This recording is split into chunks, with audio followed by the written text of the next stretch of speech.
Breaking now, we have landfall. Our first one, Tropical Storm Elsa, made landfall 85 miles southeast of Havana, Cuba, thereabouts, as a tropical storm at 60 miles per hour. Pressure roughly 1,007 millibars. This just in from the Hurricane Center. So it's breaking news, and that will continue to bring some gusty winds and flooding rain to parts of Florida for the next several hours at least. And then it's on northward from there.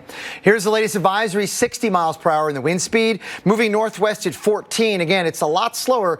If you're just tuning in and you're comparing its forward motion now versus what it was a few days ago, they're not even comparable. It was hauling at about 30 a few days ago. Now it's slowed down a lot, with the expectation following basically along the same path that we've thought all along. As Tropical Storm Elsa, as a tropical storm over the eastern Gulf of Mexico, likely making landfall again somewhere in North Florida Wednesday morning, but bringing bad weather well in advance and well outside of the cone as we go forward for the next 48 hours.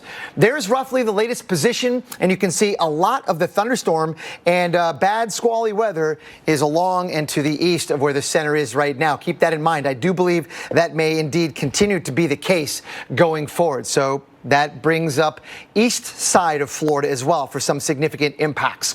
Right now, speaking of impacts, this outer rain band, this leading one really, has brought wind gusts to nearly 40 miles per hour across parts of the Florida Keys. We'll see those winds and gusts increase in Homestead, in Perrine, in Kendall, in Miami, on up northward through Fort Lauderdale. Eventually, over the next few hours, these outer bands are going to be moving through, bringing some pretty squally weather. Then the weather will be pretty nice after it moves by, and then get squally again, kind of up and down we go, but with an upward trend throughout the night and into tomorrow. One of the reasons why it looks the way it does, and one of the reasons why we're seeing such strong outer rain bands propagating away from Elsa, is because there's a lot of dry air aloft, like maybe 10, 15,000 feet and up nearby, getting into, I think, some of the circulation, eroding it a little bit from west to east. Now, what that does is that cooler, drier air will initiate downdrafts, and that's exactly what we're seeing move away from Elsa right now, right out here on that leading edge. So we're going to see a couple of more of those guys come through as Elsa moves on northward. It will bring the gusty winds throughout much of the entire state of Florida as we see this forecast going through tomorrow morning. Let's just say that Elsa is here, maybe 100 miles west of Key West. It's still going to bring gusty winds up to 50 miles per hour, very likely, in many of the Keys, and even in the eastern part of the state, and continuing through Tuesday and into early Wednesday before likely making landfall. I think somewhere in the Big Bend area with water rises, some storm surge of a couple of feet, no problem there. And then also some gusty winds along the coast of Georgia and South Carolina as well, and into North Carolina on early Thursday morning. So we have a long way to go with the impacts and having to sort of figure out who's going to get the worst. You're going to want to keep tuning back in, because I do believe that as Elsa moves northward, there's some still uncertainty, not so much in the track, but the intensity. If this thing moves over some of the warmer and more fuel-aided water over the Gulf of Mexico, we could see a stronger storm than forecast. Something to keep in the back of your mind.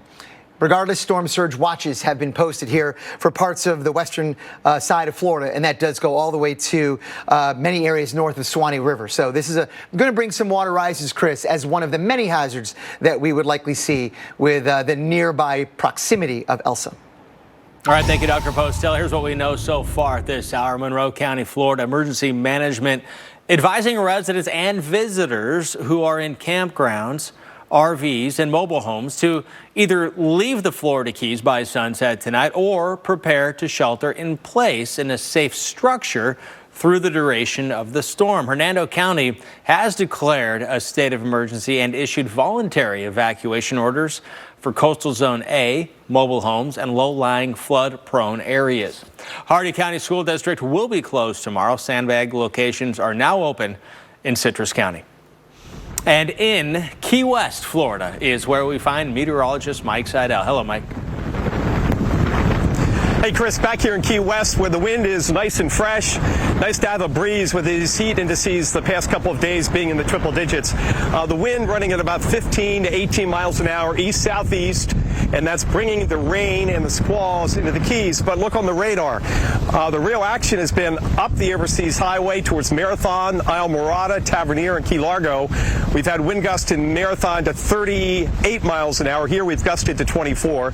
So nothing that's caused any problems as far as wind damage, power lines, and trees down. But that could be a problem tonight and Tuesday morning. We're expecting gusts potentially over 50, maybe some 60-mile-an-hour wind gusts. So the trees, the palm trees blowing. We still have blue sky looking off to the west and southwest. Again, as Dr. Postel said, there's a lot of dry air out here, but we do have some more showers coming in towards Key West in the next couple of hours. We think the brunt of the significant Elsa weather will be tonight into at least the first part of Tuesday morning, and because we will likely get some wind gusts or sustained winds over 39 miles an hour, they have issued those tropical storm warnings. The Hurricane Center for the Middle and Lower Keys, the Upper Keys under a watch. No watches in southeast Florida for Miami and Fort Lauderdale. But again, Dr. Postel, we're not even in the cone, and we're under a tropical storm warning. Once again, a good illustration that don't worry about where the cone is.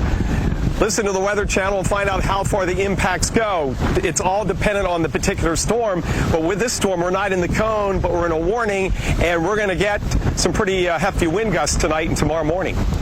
Yeah, Mike, you mentioned Marathon had wind gusts of near 40 miles per hour. You're 200 miles away from the center of Elsa, so that gives you some kind of distance there on how far away we can see some of those significant impacts. But thank you very much, Mike. Let's have a look at some cities across Florida as they're rushing to finish the preparations for the tropical storm moving through. Sarasota is among one of the places battening down the hatches. Parks and recreation workers are busy securing everything from trash cans to park benches. And those items can easily become projectiles when the winds really start to kick up. So something to keep in mind.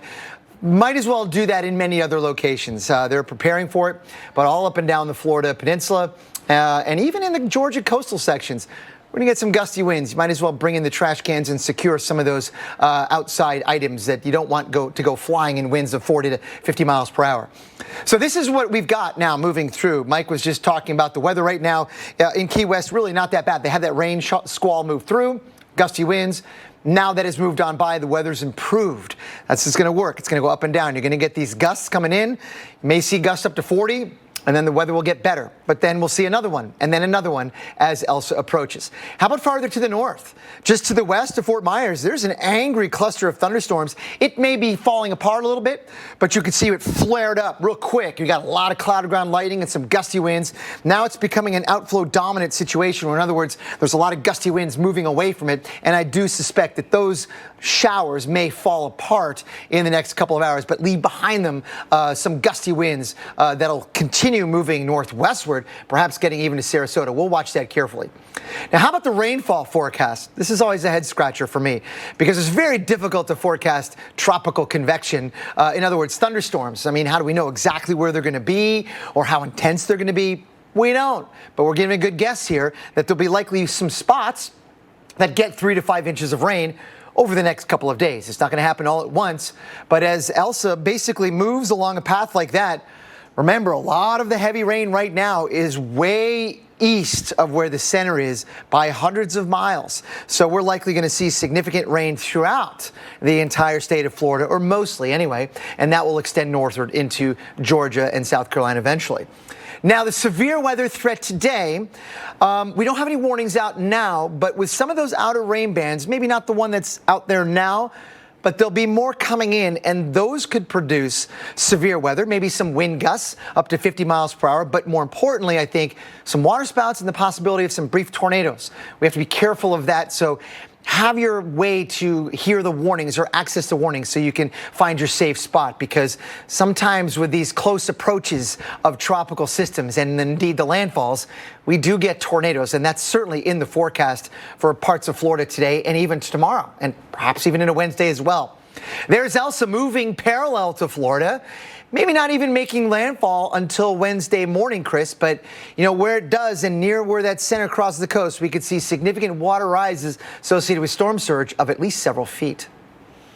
And people along the west coast of Florida are getting ready for Elsa's wind and rain. Here's a look at Tampa right now. Tampa under a tropical storm warning. Residents there and visitors can expect gusts up to about 50 miles an hour as the storm comes racing through here in this part of Florida. 90 degrees right now in Tampa. And by tomorrow evening, it's going to be a much different scene here in Tampa. And we can see here's Tampa. And by tomorrow at 8 o'clock is when you're likely to start experiencing some of the stronger winds, some of the tropical storm force winds. Before that, though, overnight tonight, after midnight, around 2 o'clock in the morning, Key West. And then Naples first thing in the morning. And then, of course, Tampa about 12 hours later. And then after that, another 12 hours to Jacksonville by Wednesday morning.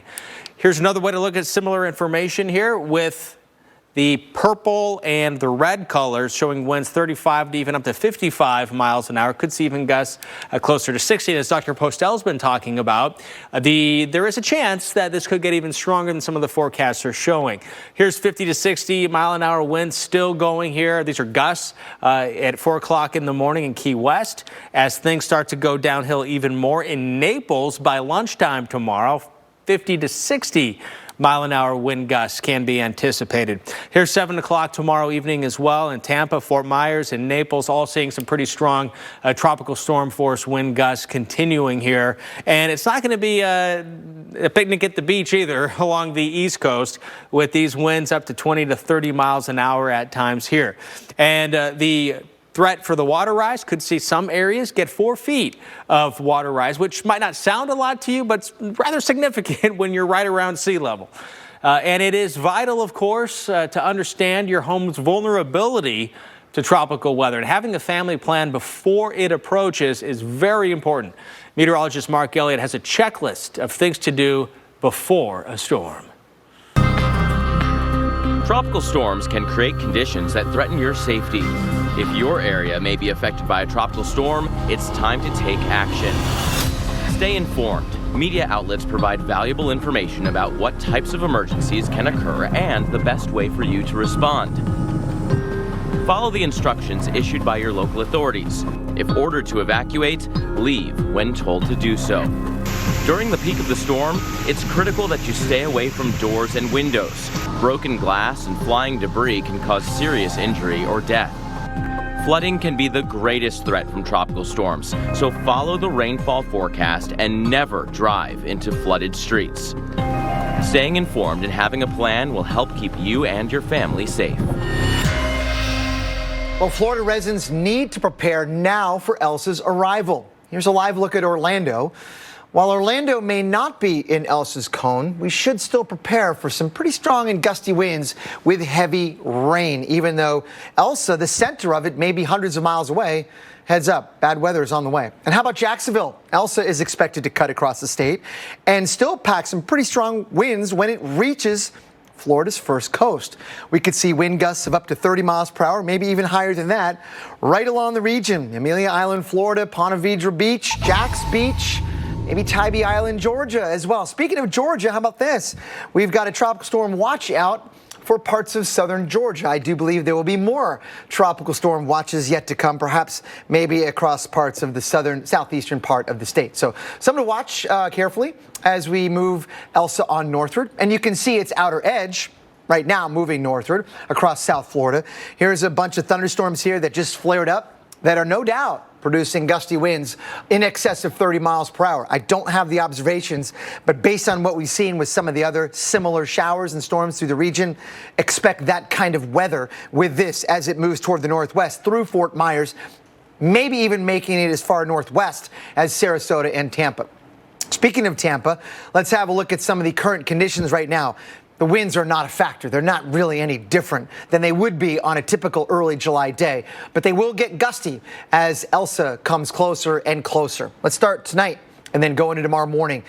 Watch those blues turn into purples and reds, and there is a lot of wind coming in gusts. Now, this is not a sustained wind, I don't think, for anybody inland that will see anything like this, but we could see some gusts 50 to 60 miles per hour in places. That can do damage, and that would most likely be in the late afternoon or evening time frame tomorrow in and around Tampa. So heads up for that. Some of those heavier showers could bring those kind of damaging winds with them.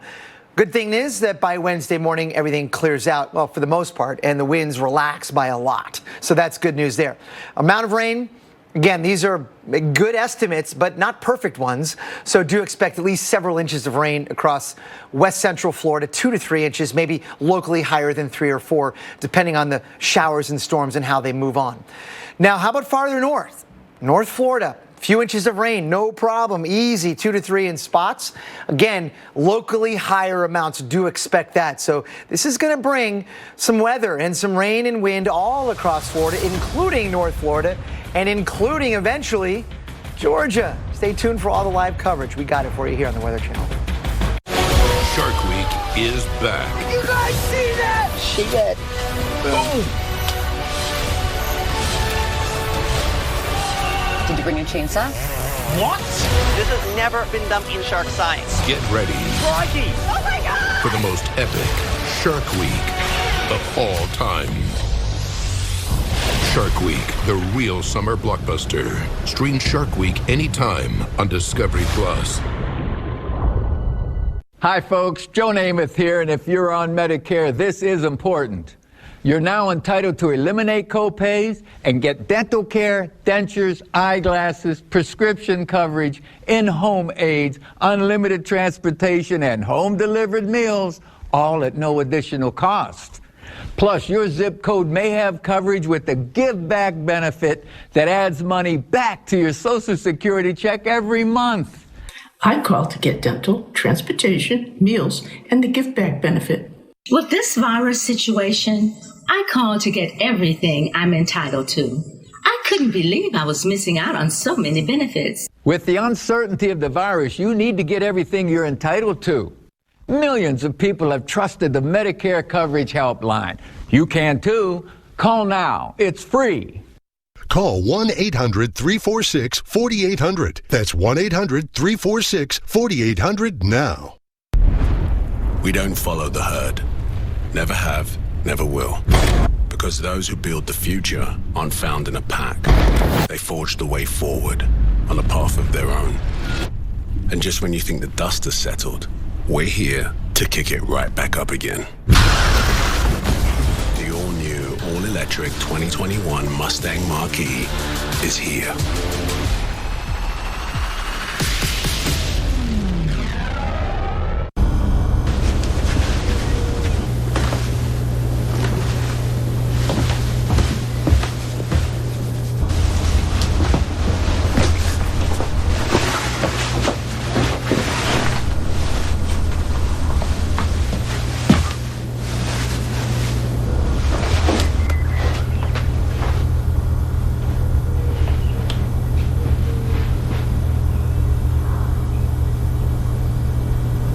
USAA is made for the safe pilots. For Mac, who can come to a stop with barely a bobble. Lucia, who announces her intentions even if no one's there. And Sergeant Moore, who leaves room for her room. With USAA Safe Pilot, when you drive safe, you can save up to 30% on your auto insurance. Get a quote and start saving. USAA, what you're made of, we're made for. Makes people do crazy things. It's almost like we know what we're doing.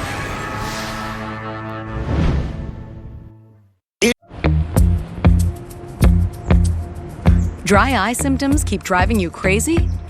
Inflammation in your eye might be to blame. Let's kick Ken's ache and burn into gear. Over-the-counter eye drops typically work by lubricating your eyes and may provide temporary relief. Those drops will probably pass right by me. Xiidra works differently, targeting inflammation that can cause dry eye disease. What is that? Xiidra! No! It can provide lasting relief. Xiidra is the only FDA-approved non-steroid treatment specifically for the signs and symptoms of dry eye disease. 1 drop in each eye twice a day. Don't use if you're allergic to Xiidra. Common side effects include eye irritation, discomfort, or blurred vision when applied to the eye, and unusual taste sensation. Don't touch container tip to your eye or any surface. After using Xiidra, wait 15 minutes before reinserting contacts. Got any room in your eye? Be proactive about managing your symptoms by talking to your doctor about twice daily Xiidra like I did. I prefer you didn't. Xiidra. Not today, dry eye. A heat advisory is in effect.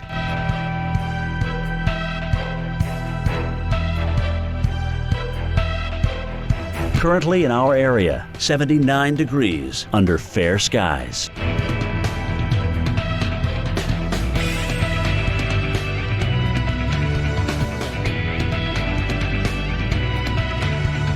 This afternoon, sun and clouds mixed. High 83. Winds south-southeast at 10 to 15 miles per hour.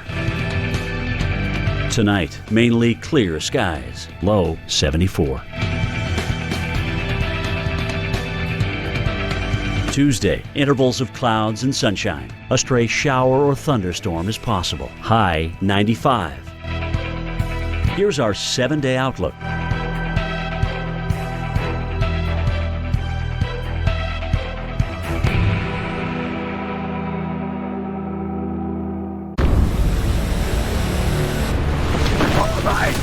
Evacuate immediately.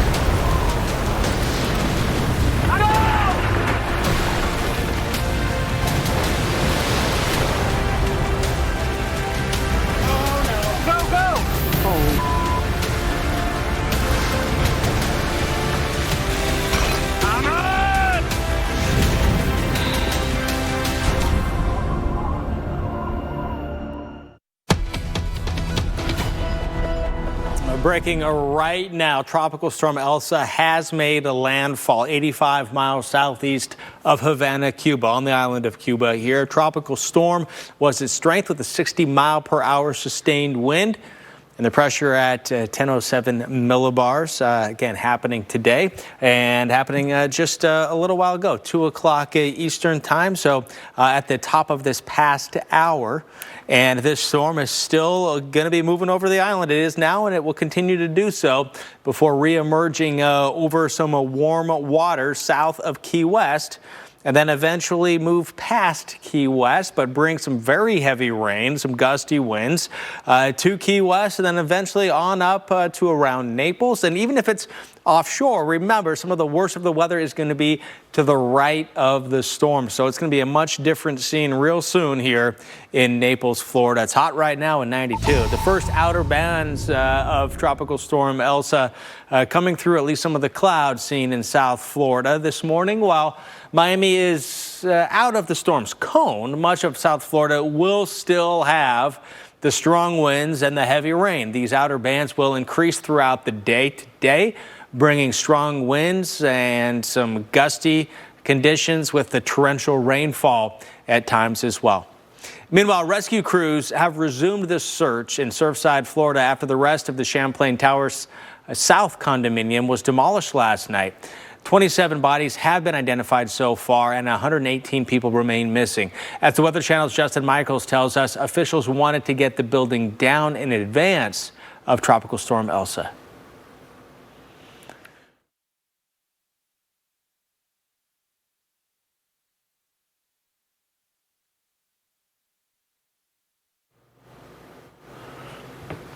And we seem to have some video issues there, and this is the big issue right now for millions of people from Cuba into Florida and then along the southeastern coast of the United States, eventually the mid-Atlantic. And then you notice also into the Northeast as well. That's right, the Northeast. Be on alert by this weekend. Could have what is a new storm emerging from the U.S. Into the Atlantic. This is where the storm is now. And again, in Florida, just north of Miami, is where we find the Weather Channel's Justin Michaels.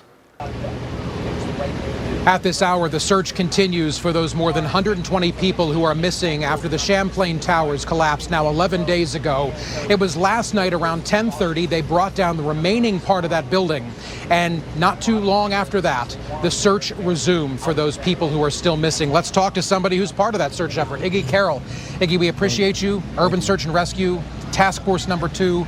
You guys have a daunting task to find these people's loved ones, all the people who are missing, the people who are missing. That's a tough job, but I know you guys are re-energized now that that building's down, and there's nothing in your way at this point. Right, you're exactly right. Now, as we remain focused, now we're refocusing on the area that we were unable to reach, and that is our main goal right now. So we have search teams that have really no hazards that should be in their way with that tower that was up, and try to bring that closure to these families that are still waiting for word about their loved ones.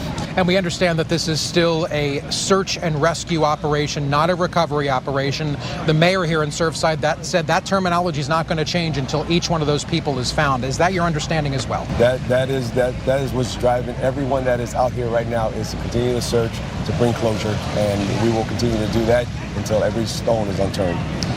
Talking about the weather, we're the Weather Channel after all. We know that Tropical Storm Elsa has given you even a little bit of a wider berth, making the skies a little clearer for a little bit longer. That's got to be good news as far as the search effort goes. Right, it is, especially when you have search and rescue teams that respond to disasters as a result of storms. Sure. This Task Force 1 and 2 team here feel very a little bit more relieved that they can continue to focus on their efforts, as other team members that you know that did depart in the last couple of days are able to focus on response efforts for the state of Florida. Iggy Carroll, Task Force number 2, we are grateful for the hard work you do. Thank you for everything. Lifesavers, one and all, heroes for sure. And of course, the Weather Channel will continue to follow the details coming out here in Surfside. It's a tough situation, but they've got pros at the helm. In Surfside, Justin Michaels, the Weather Channel. Justin, thank you very much. Now let's have a look at some of the rainfall that we expect with Elsa as it moves through parts of the southeast, including Georgia, South and North Carolina, and beyond. I mean, there's a few inches of rain yet to come, and I would submit to you locally higher amounts than these. We are eventually going to see Elsa in this part of the United States in just a couple of days, and maybe it won't be the biggest windstorm in the world. It won't be, but we'll see maybe rain, maybe some severe weather, and gusty winds regardless. Here's, we'll watch Elsa track over the Gulf of Mexico, and coming up at 50 past the hour, I'll talk about maybe some of the odds of this being stronger than forecast. Stay tuned for that.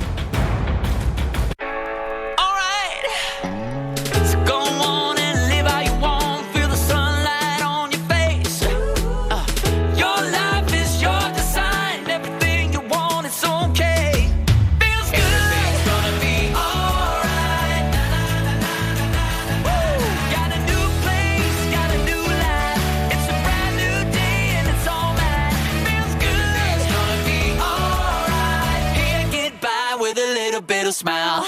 At Loan Depot, we know home means everything. As America's lender and the official mortgage provider of Major League Baseball, we fund more than 30,000 home loans each month, providing jobs and investing in hometowns just like yours.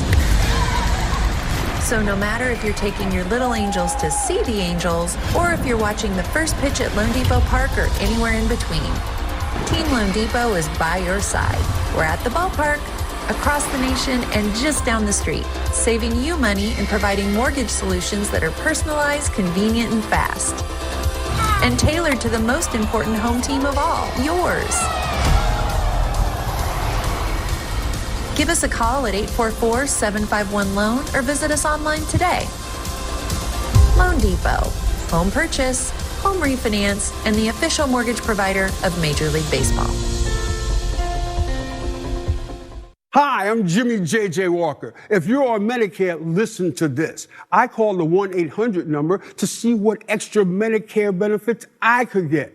An actual person answered, looked up my zip code, and boom, I was offered extra benefits like dental coverage, including dentures, extractions, fillings. plus prescriptions, transportation, meals, and so much more, all at no additional cost. And then I asked about the benefit that adds money to my Social Security check. And get this, I'm entitled to an extra $100 a month. That's $1,200 a year added to my Social Security check. And I was like, dynamite!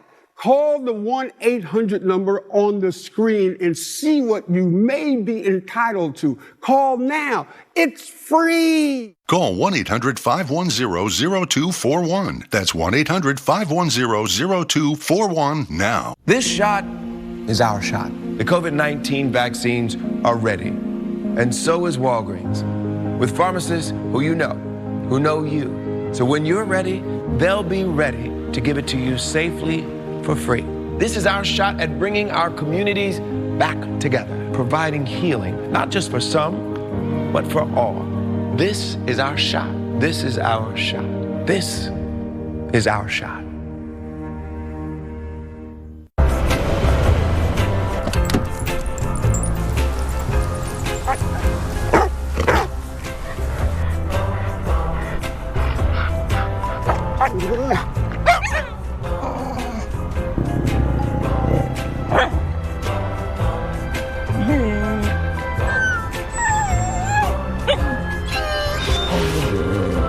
The Subaru Crosstrek. Dog tested, dog approved. It seemed like a normal day. I got an alert on my phone, and then all hell broke loose. It was complete chaos. Go, go! Mother Nature gives you a warning sign. Get ready for something big. You just hang on for dear life and hope for the best.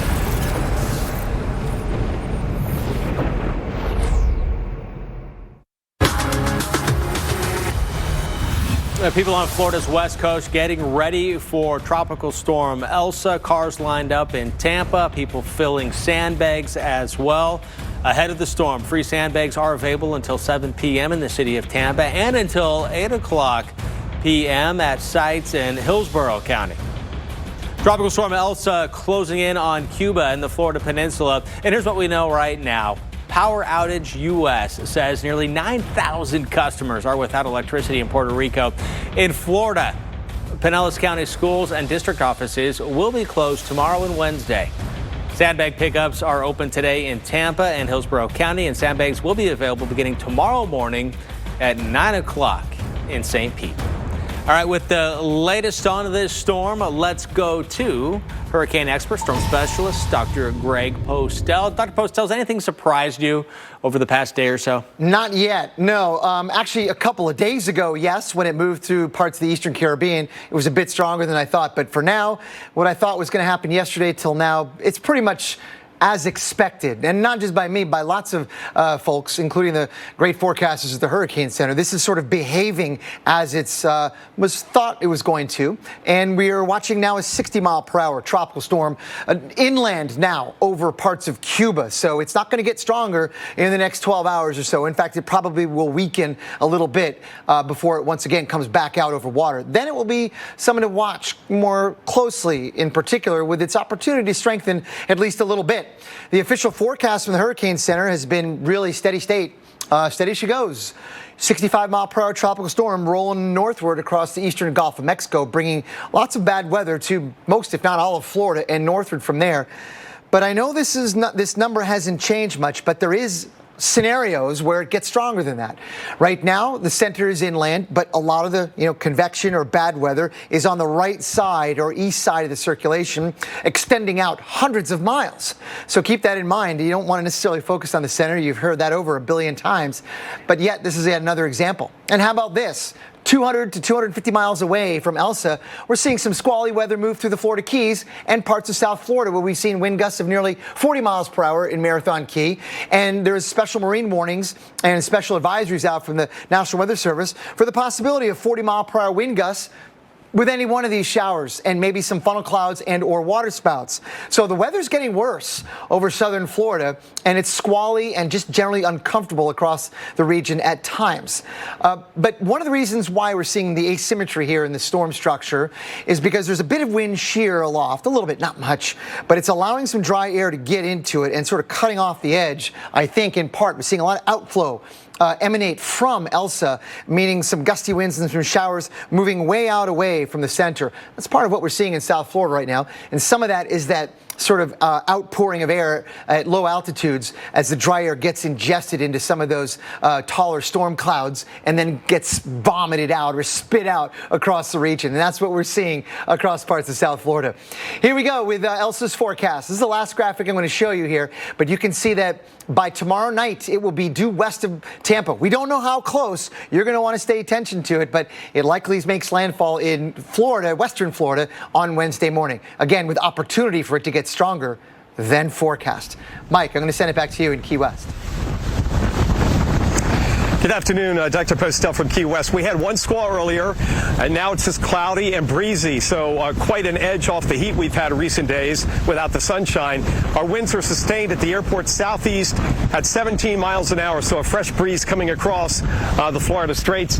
And you can see the palm trees and also the waves breaking in the distance. And also notice all the jet skis and all the catamarans and kayaks have been taken off the beach ahead of Elsa. The worst of the weather expected tonight and early Tuesday morning. If you look on the radar right now, there's nothing imminent here in Key West, but plenty of rain and thunder and gusty winds up through the upper Keys and now all the way into southwest Florida where we have a tropical storm warning. Fort Myers Beach getting hit pretty hard now with wind, rain, and lightning heading towards Sanibel Island there in Collier County. So over there getting some of the outer fringe rain as it pulses up from Cuba, staying right now generally east of Key West and then wraps into the upper Keys, the Everglades, and over towards the beaches of southwest Florida. Again, the tropical storm warnings up for the middle and lower Keys and then the west coast of Florida. And that includes those areas, Lee, Collier County, Sarasota, and the Tampa-St. Pete area. The worst weather expected in Tampa tomorrow afternoon and tomorrow evening. We've got continuing coverage of Elsa. Felicia Combs will be taking over the reins here on the beach in Key West, 5 to 10 Eastern tonight. We're on tonight through 1 a.m. Eastern, so we've got you covered. The next complete advisory and updated track comes up in about 2.5 hours at 5 Eastern. Stay with us right here on the Weather Channel. So now Dish allows you to access your Google Nest Hello doorbell from your TV, which means no more pausing your show for some lame delivery that's like not even for you. Or Mike Gardner here for your first date. Wait, what time is it? No, he's here early. He can't see me like this. What do I do? Mom! Always know who's at your door right from your TV. I'm in, but stall. View your Google Nest Hello doorbell on your TV with Dish. Tuned in to you. Your mission. Stand up to moderate to severe rheumatoid arthritis and take it on with Rinvoq. Rinvoq, a once-daily pill, can dramatically improve symptoms. Rinvoq helps tame pain, stiffness, swelling, and for some, Rinvoq can even significantly reduce RA fatigue. That's Rinvoq relief. With RA, your overactive immune system attacks your joints. Rinvoq regulates it to help stop the attack. Rinvoq can lower your ability to fight infections, including tuberculosis. Serious infections and blood clots, sometimes fatal, have occurred, as have certain cancers, including lymphoma, and tears in the stomach or intestines, and changes in lab results. Your doctor should monitor your blood work. Tell your doctor about any infections, and if you are or may become pregnant while taking Rinvoq. Take on RA. Talk to your rheumatologist about Rinvoq relief. Rinvoq. Make it your mission. If you can't afford your medicine, AbbVie may be able to help.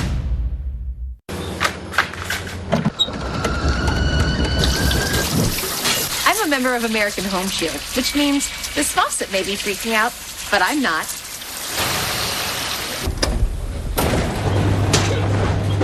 All good here.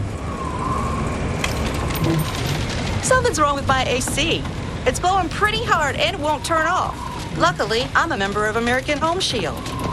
My plan helps cover the cost when parts of more than 20 home appliances and systems wear out. If they can't repair them, they'll replace them. American Home Shield is the largest and pays the most home warranty claims. It covers things home insurance doesn't, no matter their age. It's a beautiful day. I've never felt so good. For a free quote, go to ahs.com. That's ahs.com. Hey, Janice! At Carvana, we treat every customer like we would treat our own moms, with care and respect. To us, the little things are the big things. Which is why we do everything in our power to make buying a car an unforgettable experience. Happy birthday. Thank you. We treat every customer like we would treat our own moms. Hey, Mom. Because that's what they deserve. Oh, hello. Did you know that Coffee Mate is triple churn and 2 times richer than milk for one perfect cup of coffee? How do I know so much about Coffee Mate? I've had a cup or 200. Coffee Mate. Coffee's perfect mate. JC tried Game Flings for the first time the other day and forgot where she was. You can always spot a first-time Game Flings user. Attention filmmakers, it's your last chance to submit your short film for a chance to win $10,000. Go to pattrn.com for details. Tracking Elsa right now here on the Weather Channel. It is making its presence known in Jamaica. The storm dropped some very heavy rain in Kingston, and as a result, flooding some roads and some areas. Now, flood watches up in Florida as Elsa continues onto that state as it is moving now over Cuba. It has made landfall in Cuba and will continue to trek over Cuba back over just south of Florida. As we watch this storm progress overnight tonight, impacts will start to be felt across the lower Keys, including Key West, and then eventually on through the west coast of Florida. Now, you see the cone of uncertainty where the center of the storm is expected to go doesn't touch Florida until it gets up around Tampa. However, some nasty weather will be on this side of the storm. So the storm will touch. The storm itself will be touching almost all of, if not all of, the west coast of Florida and a lot of the panhandle as well. Timing for this overnight tonight in Key West to 8 o'clock in the morning in Jacksonville on Wednesday. So it's going to be a couple of days across the Sunshine State of some pretty squally, windy, and rainy weather. Here's the wind forecast, the wind gust forecast, the darker red colors we see down here. Some of the stronger winds, the pinks into the reds, and these winds again will be howling over the waters and being rather gusty as well along the coastal areas, with winds gusting at times in Naples and Fort Myers up to around 60 miles an hour. By Wednesday morning, things are still going to be pretty blustery and gusty in Naples and Fort Myers, but the worst of the weather will be approaching the Big Bend area of Florida, where from there all the way down to Bonita Beach, storm surge watches. So water rises will be a concern. Could see water rises up to about 4 feet or so. One of many possible effects from this storm, Dr. Postel. Yeah, indeed. And we're seeing the effects even right now, Chris. And you made a good point all along that we're going to likely see the impacts hundreds of miles away from the center, and significant ones. Look at what's going on in the Florida Keys and in South Florida now. We've seen wind gusts near 40 miles per hour already in parts of the Keys, Marathon in particular. Naples just recently had a wind gust of 36 miles per hour. We're starting to see the winds and the storminess overall increase in coverage and intensity across this region just in the last few hours. Have a look at some of these storms. Now, as I thought was happening earlier, and I think that's right, is that we had a flare-up of thunderstorms here and then they collapsed. But on the leading edge of that, we're seeing some pretty gusty winds right about there. That arc cloud, that will likely carry with it some wind gusts of 30-plus miles per hour as well. And there are other places all across south central Florida that are going to experience very stormy conditions upcoming, with maybe even the possibility of a brief tornado or water spout, depending on where you are. And that is something to watch and be mindful of, and make sure you can get your warnings and know how to react given those warnings, and go to your safe spot, because landfalling and nearby tropical systems are really good sometimes at producing tornadoes. They're also really good at bringing a lot of rain. Here's our forecast now of a few inches at least for the next several days. Locally higher amounts are almost a guarantee with these numbers here. So 3 to 5 plus. I don't know exactly where that plus is going to be, but certainly there are going to be places that get more than that. Severe weather, as I mentioned, is going to be in the forecast today. Basically, the southern half of Florida. Any one of those showers and storms could produce that, and we'll see more of them. There'll be lines of storms moving from south to north today. We'll see more of them tonight, and they could bring with them, Chris, that severe weather with gusty winds and maybe a couple of tornadoes. And Dr. Postel, thunderstorms once again expected for the Northeast. This the scene at Fenway last Wednesday, getting a bit of a light show before the 4th of July here. And you need to stay aware and be ready for more lightning, more thunderstorms, and some of the thunderstorms could be severe by tomorrow across New England and a big chunk of the Northeast, including much of western New York through the Hudson River Valley as well, most of New Jersey, at least central and northern New Jersey, parts of PA, and all of Connecticut, Rhode Island, and Massachusetts could have some of the stronger storms. Here's the high-resolution future radar to give you an idea of what the radar might look like going forward. Starting tomorrow morning, a few showers, and then some of these storms may end up being pretty big. And as we're tracking storms for you here on the Weather Channel, could have a damaging wind situation coming through New York City, Long Island as well, with individual storms bubbling up and firing across parts of Pennsylvania tomorrow night.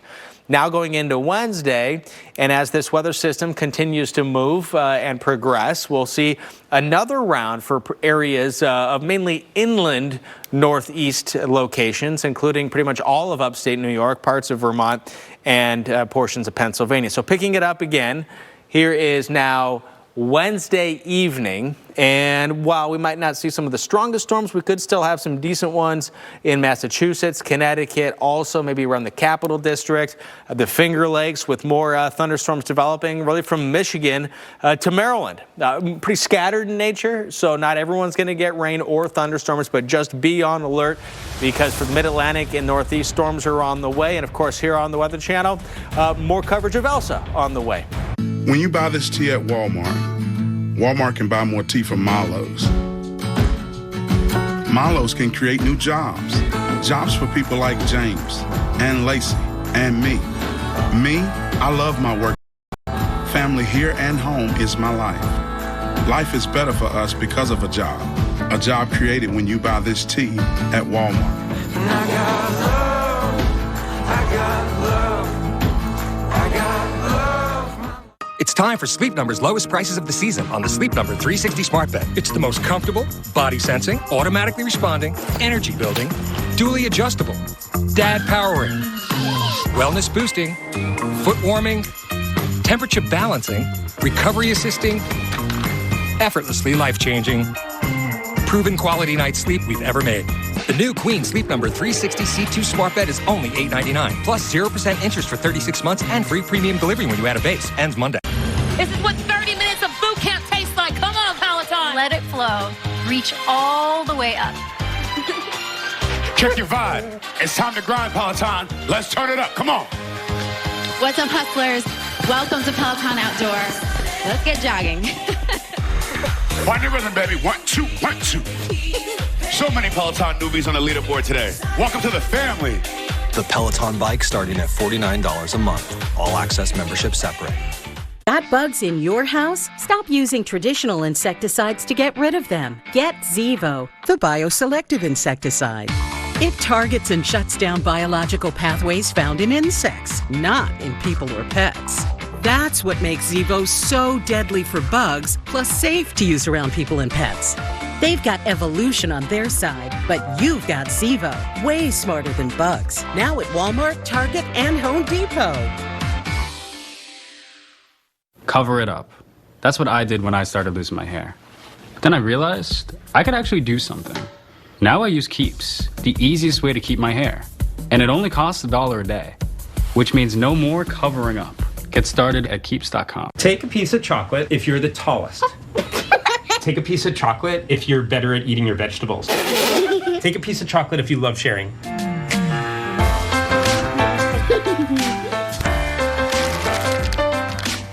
Hi, folks. Is your wireless service charging you more and giving you less? It's time for Spectrum Mobile. So I can get more for less? Yeah.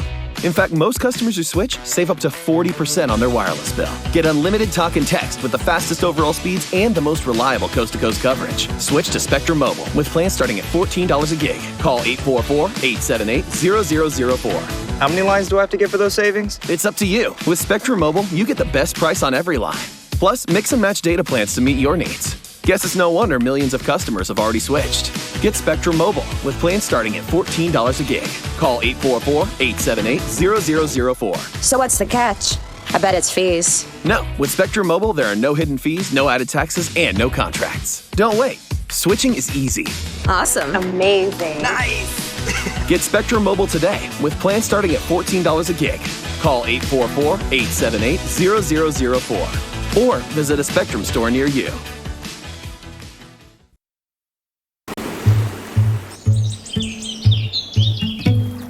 Even as the world opens back up, some social distancing is still highly recommended. Get into the out there. The Weather Channel.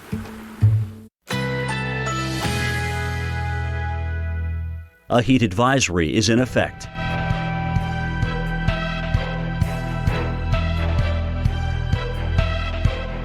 Currently in our area, 81 degrees under fair skies.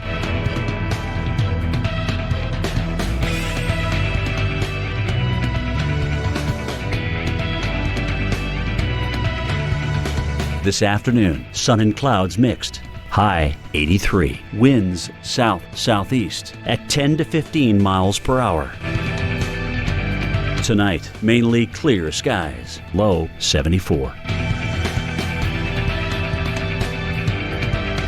Tuesday, intervals of clouds and sunshine. A stray shower or thunderstorm is possible. High 95.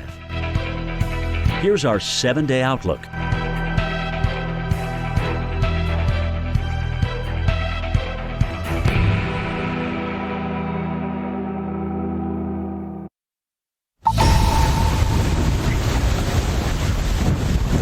Welcome back to the Weather Channel. Continuing coverage of Elsa. Tropical storm Elsa now landfalling in Cuba. Headed up this way tonight and tomorrow, and then up the west coast of Florida tomorrow night. As far as Key West and the lower Keys, worst impacts expected tonight and tomorrow morning. By tomorrow afternoon, everything primarily will be up the coast, and that's where we'll be concerned with points north, like Clearwater Beach and the Tampa area. Right now, a nice breeze out here, taking an edge off the 90-degree heat index. Doesn't feel like it without the sun here in the tropics. Just a nice day to take a walk around Key West without, sweating like a waitress. Winds have gusted so far to 32 miles an hour. We've had less than 1/10 of an inch of rain here in Key West. They've had more rain in the upper Keys, although those heavier squalls now in the radar you can see have diminished. Still getting some hefty rain and some lightning and thunder over in Collier County. We've seen the rain come down in Fort Myers Beach, Sanibel, and over towards Captiva, and that's just a sign of things to come. In fact, the highest rainfall totals from Elsa will likely be up on the west coast of Florida, Chris, because of its movement towards the coast later tomorrow and tomorrow night. It's going to go west of here, and depending on how many of those squalls come over the Key West rain gauge, we'll see how much rain we end up with. We're saying as much as 3 inches, but you know how that goes. It rains on one side of the street and not on your side of the street, so we'll see how it all adds up between now and about noon tomorrow. All right, meteorologist Mike Seidel, and that certainly can be the case. We have seen that. Meanwhile, all sides of the street seem to have picked up a lot of rain on Saturday in Tampa. In fact, a record 2.63 inches of rain on Saturday caused a lot of the flooding in Tampa. Now the waterlogged city is in for another blast of very wet weather because of Tropical Storm Elsa. Let's take a closer look at that right now with this. The entire state of Florida has at least the chance for flooding initially, likely to be expanded. This is just through tomorrow morning, but beyond tomorrow morning, likely still some of the central and northern locations in Florida could still see some more flooding with the kind of rain we're expecting. And it's tropical in nature, of course. So the radar right now not showing a lot of activity. That will change, of course, as this system approaches. It's going to start dropping a lot of rain. And on one side of the interstate might be 3 inches. The other side might be 2 inches. But widespread areas at least have the chance for some isolated amounts that could be even more than that. Can never rule that out when we're talking about tropical entities coming into play here. So coming into play in terms of the flood threat is the composition of the earth, what the earth is made of and what is on the earth in terms of what has been built on the earth. Rainfall rates are huge. If you get steady, light to moderate rain, usually you're not going to have huge problems. If you get the heavy rain, things fill up, whether it's natural drainage systems or human-made drainage systems, and there's a lot of urbanized area that promotes a lot of runoff. So with that, this 3 to 5 inches in parts of Florida, certainly a possibility. We always say localized to higher amounts, Dr. Greg Postel. So I think with these systems, of course, there's always these wild cards that seem to kind of be played as the storm is happening. Yeah, and one of those wild cards might have something to do with the intensity as we go forward when Elsa gets back out over water. Right now, it's over Cuba. The center of circulation is, although the bad weather is extending pretty far away from it. You can see even across parts of Florida, we're seeing some pretty squally weather move through with some occasional gusts of 40 miles per hour in places. Marathon, almost 40 miles per hour. Naples, almost 40 miles per hour in some of those heavier showers. So it's pretty bad weather that is already now beginning to affect parts of the Sunshine State. But let's have a look at what's going on over Cuba, because it's pretty cool. You can see, I think, the center of circulation aloft. Anyway, the radar's scanning here at about 20,000 feet up. So that circulation there is not necessarily matched up with the center right near the surface or the circulation at the surface, but they're relatively close, I think. But notice that it's about 80 miles to cross land, and it's moving at about 14 miles per hour, so 6 hours or so before it comes back out over water. So think about that. So maybe this evening later on, we'll see it come over water and maybe have some chance to get stronger than forecast. This is the expected value, right? That's the most likely scenario. But there are others. We know that. There's a wide range of possibilities here. Of course, this is the one that's most likely. But it will be moving over, again, water with at least enough heat content here. This is sort of the amount of fuel that's available from the ocean. Even though it's green here, that's enough to support a hurricane. But look, even over the southern Gulf of Mexico and waters nearby Cuba, there is a lot more fuel here. So let's just say, Elsa were to wiggle this way or have some thunderstorms to tap some of that, and then before it moves on its northwestward path or northward path, we could be dealing with a stronger storm than forecast. That's just one of the things that could change the forecast. Stay tuned. We'll talk about more coming up.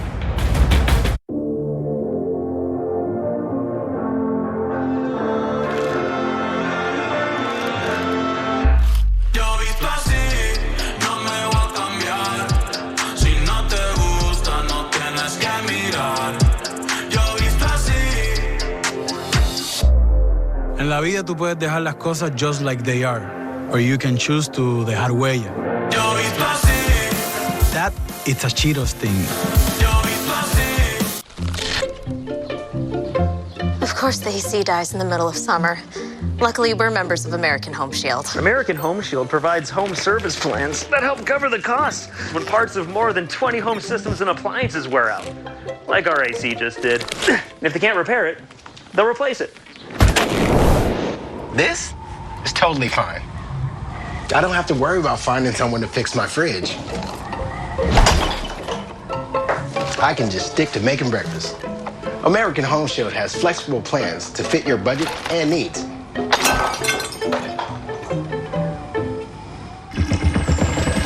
This old toilet's been flushing for 3 hours straight. It's no biggie, though. My American Home Shield plan covers items no matter their age. I already showered today. For a free quote, go to ahs.com. That's ahs.com. You stay. Phil Swift here for Flex Paste, the incredible rubberized paste. Right out of the tub, it clings to the surface, and it instantly fills gaps and holes. FlexPaste dries to a strong, flexible rubber, perfect for sealing RVs and campers. Use it to help prevent flood damage, stop rodents from getting in your home, or even crafts and hobbies. Get FlexPaste and the FlexSeal family of products at these fine retailers. Tuition-free, K-12 powered schools are ready to put over 20 years of being a leader in online education to work for you. Discover the power of personalized learning. Yeah, sure. What can I help you with? Enroll now for the fall. What happens when you make power your thing above everything? You put muscle over matter, and you make horsepower a superpower.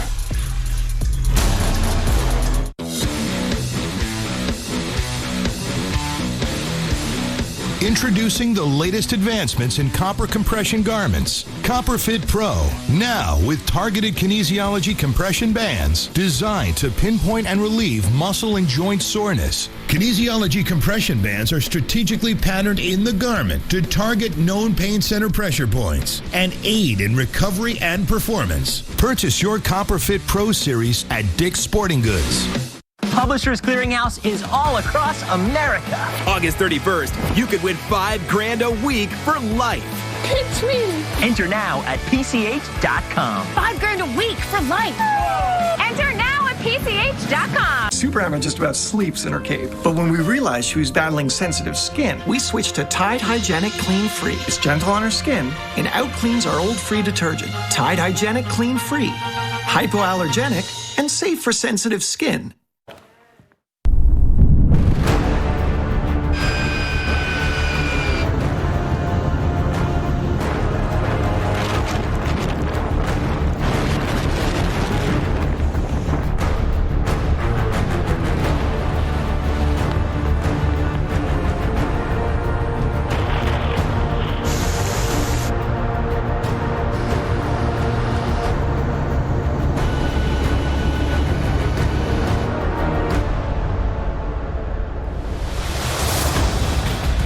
Tropical storm warnings extending northward on Florida's west coast as Elsa creeps closer to the United States. Right now, Cuba catching the worst of what the storm is bringing with strong winds and heavy rain. Hurricane hunters also flying into Elsa, giving us up-to-date information we're using to keep you safe.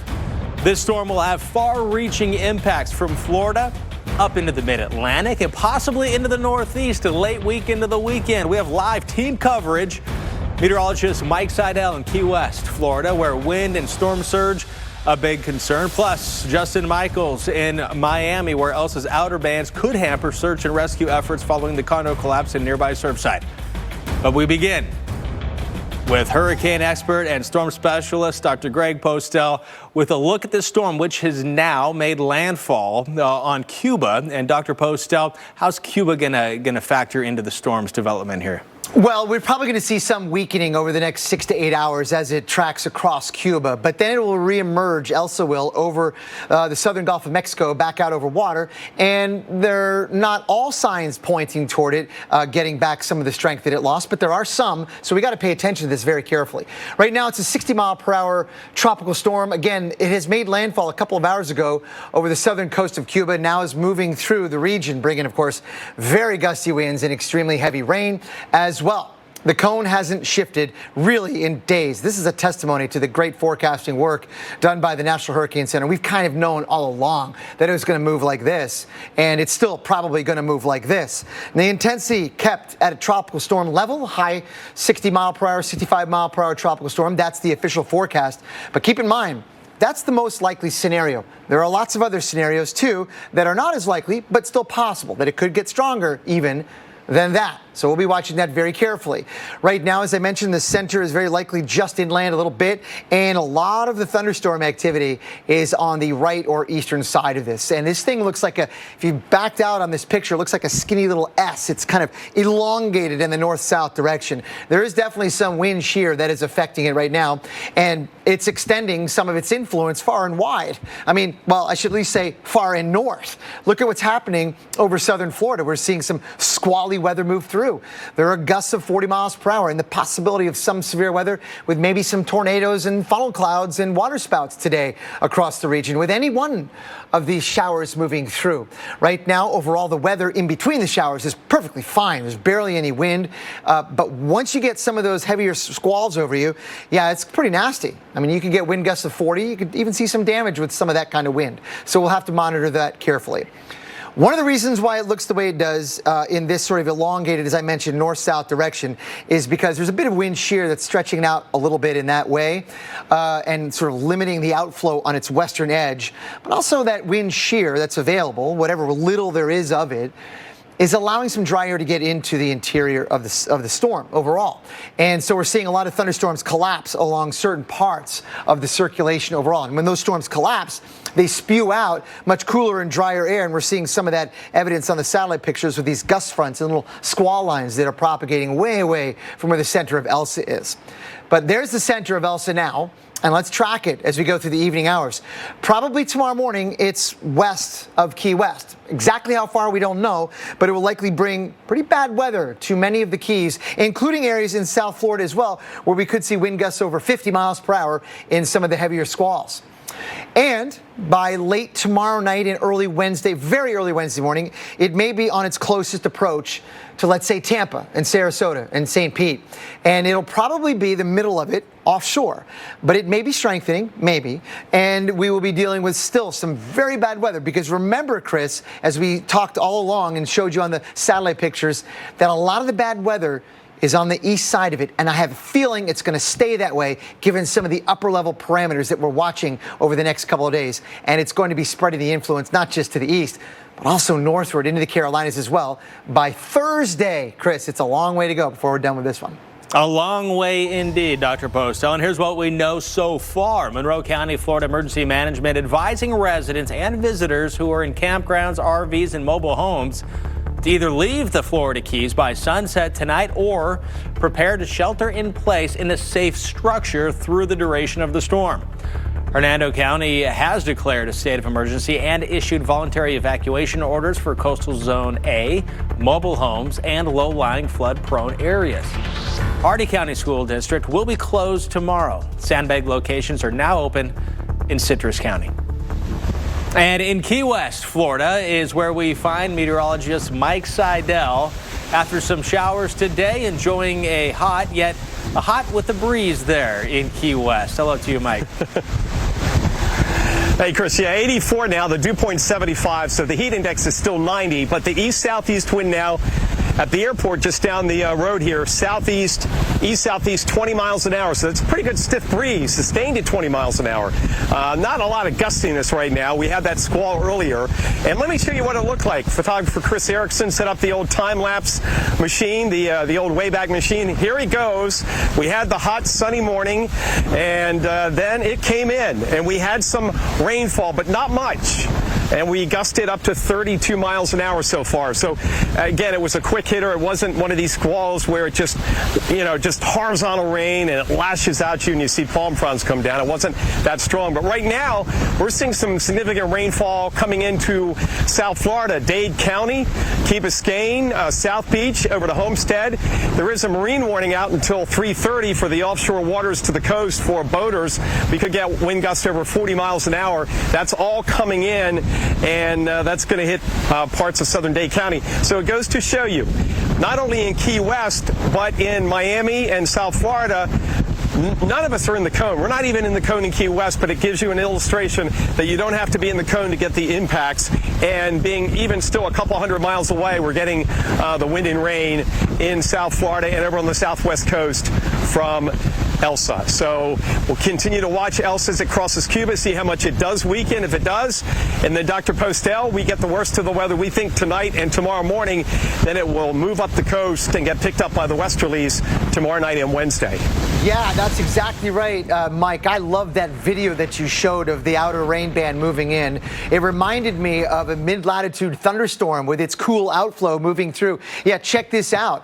This is sometimes what you see, of course, in the tropics, you see thunderstorm clouds like this that remind us of like the severe weather that we see in like the plains in spring.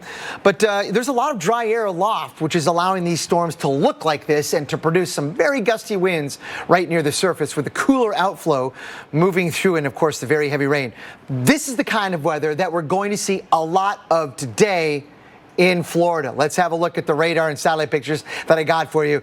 Look at that. There's a lot of squally weather just like that over many of the other keys all across parts of South Florida, and it's only going to be moving northward into parts of Central Florida like it is right now.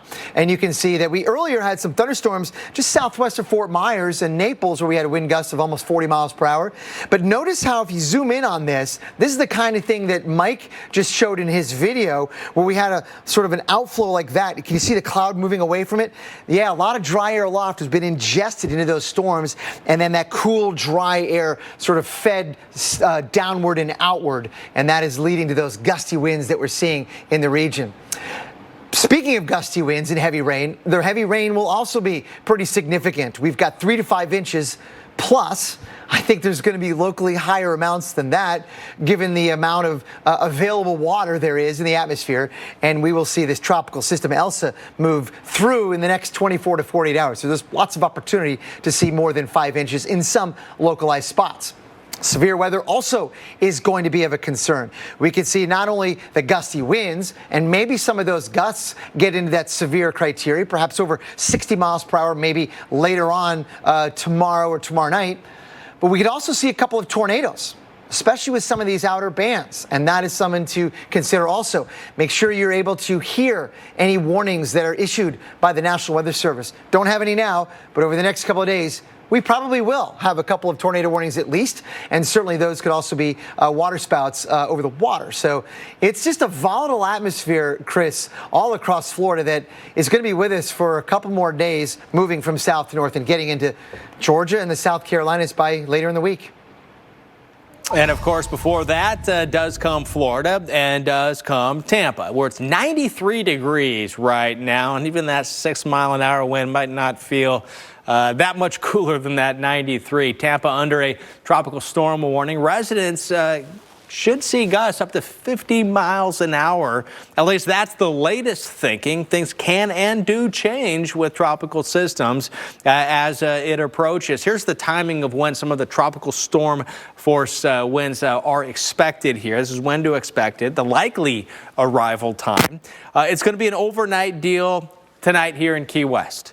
That's going to be when some of the stronger winds and the heavy rain will be with us here in Key West. And then by 8 o'clock in the morning in Naples, and then 8 o'clock in the evening for Tampa. So by tomorrow evening, going downhill to be a much, much different deal there in Tampa. And then by Wednesday morning, this system will be moving on shore and up into and through northern Florida, including Jacksonville. Here's the wind gust forecast through the rest of this day into the evening hours. Some strong winds up to 50, 60 miles an hour overnight, really tomorrow morning. Here's 4 o'clock in the morning. Winds also going to be rather strong on the East Coast as well. If you're on the East Coast or plan to be, take a look at what's going on here. And if you are told to evacuate, you should. So it's important to be aware of the zone you live in. And meteorologist Paul Goodlow has some tips.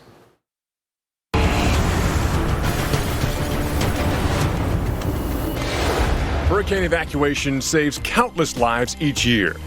So it's important to know if you live in an evacuation zone and how to escape the area. Evacuations vary by state and locality.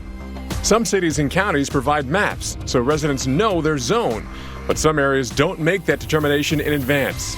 Check with your town or Office of Emergency Management if you have any questions because evacuation zones can change from year to year. Plan your evacuation route in advance. If you're going on a trip, find out about evacuation zones from your hotel.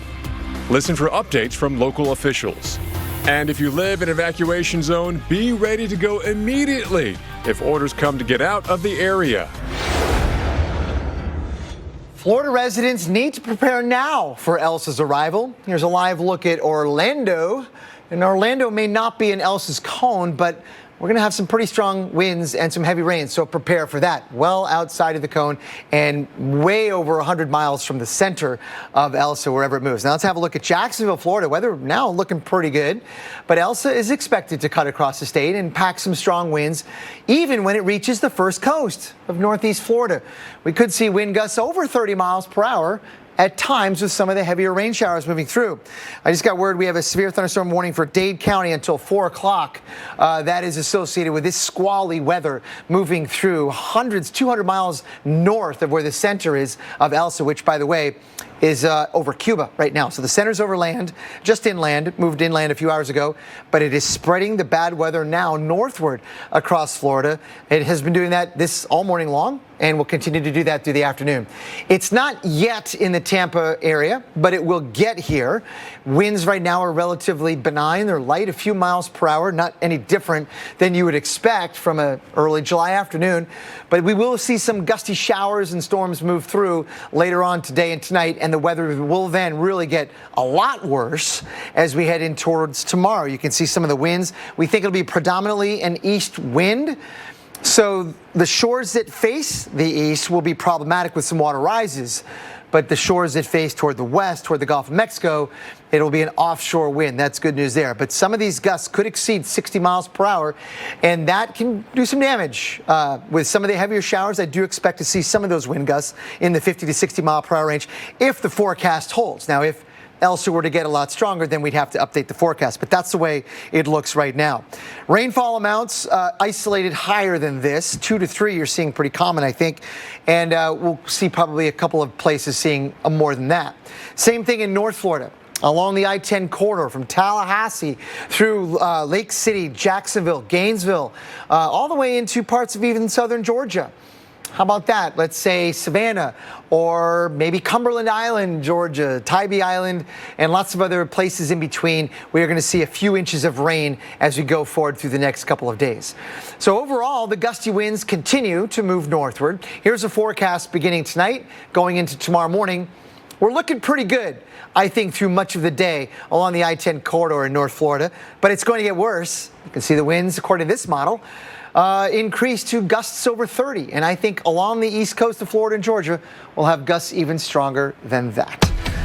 So we got some breaking news for you. We've got, how about this? We've got a severe thunderstorm warning for Dade County, including Hialeah, Miami, and Miami Beach, with a tornado possible with this cluster of storms. We've been telling you this all morning long, that any one of these storms inside of these otherwise squall lines could produce funnel clouds, water spouts, tornadoes, you name it. And that is exactly what that area of storms is being warned for in Miami-Dade County, where the warning goes really for another 45 minutes. But it's on the leading edge of that line of storms where the greatest danger is. And so if you live in those locations on the left side of the graph, Carroll City, 4 o'clock, heads up, storm's on the way. Hi, Verizon launched the first 5G network, and now we want to be the first to give everyone the joy of 5G by giving every customer a new 5G phone on us. Old customers, new customers, families, businesses, in-laws, law firms. Every customer, new 5G phones when you trade in your old ones. And if you're not a customer, we'll help cover the cost to switch. Just ask Wanda. She's been with us since now. Upgrade your phone, upgrade your network. Attention. Medicare recipients are entitled to save money and get significant new benefits at no additional cost. Hi, folks. Joe Namath here, and if you're on Medicare, this is important. You're now entitled to eliminate copays and get dental care, dentures, eyeglasses, prescription coverage, in-home aids, unlimited transportation, and home-delivered meals, all at no additional cost. Plus, your zip code may have coverage with the Give Back benefit that adds money back to your Social Security check every month. Look, with the uncertainty of the virus and vaccines, you need to get everything you're entitled to. Here's the bottom line. Call to get significant benefits at no additional cost and see if your zip code has coverage with the Give Back benefit. I called to get the new benefits and save money, so I'm not spending money I don't have to spend. With this virus situation, I called to get everything I'm entitled to. I couldn't believe I was missing out on so many benefits. Reality is, it's a very uncertain year ahead, so you need to be sure your health care coverage is up to date. Call now. It's free. I called to get dental, transportation, meals, and the gift bag benefit. They helped me so much. Get dental care, dentures, unlimited transportation, and home-delivered meals at no additional cost. And your zip code may have coverage with the Give Back benefit that adds money back to your Social Security check every month. With the uncertainty of the virus and vaccines, you need to get everything you're entitled to. Millions of people have trusted the Medicare coverage helpline. You can too. Call now. It's free. Call 1-800-442-6400. That's 1-800-442-6400 now. The Bissell Crosswave Cordless Max lets you vacuum and wash your floors at the same time. Dry messes, wet messes. It even freshens area rugs. And when you buy Bissell, you help save homeless pets. To learn more, go to BissellCrosswave.com. We're changing our look. We're changing to make a difference for a more inclusive future. But one thing we're keeping the same is our great rice. We're Ben's Original. Mother Nature gives you a warning sign, get ready for something big.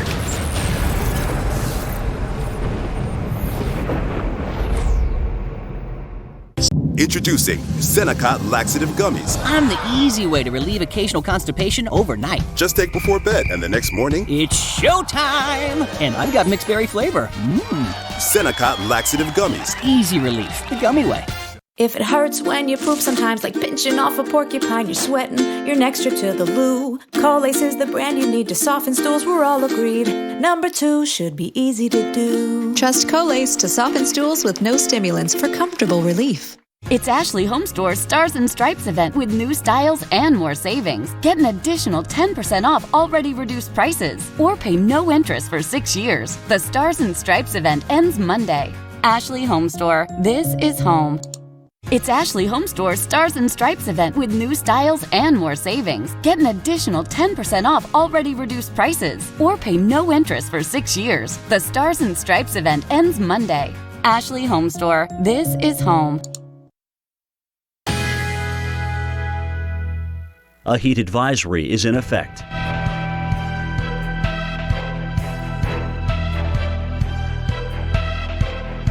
Currently in our area, 81 degrees under partly cloudy skies.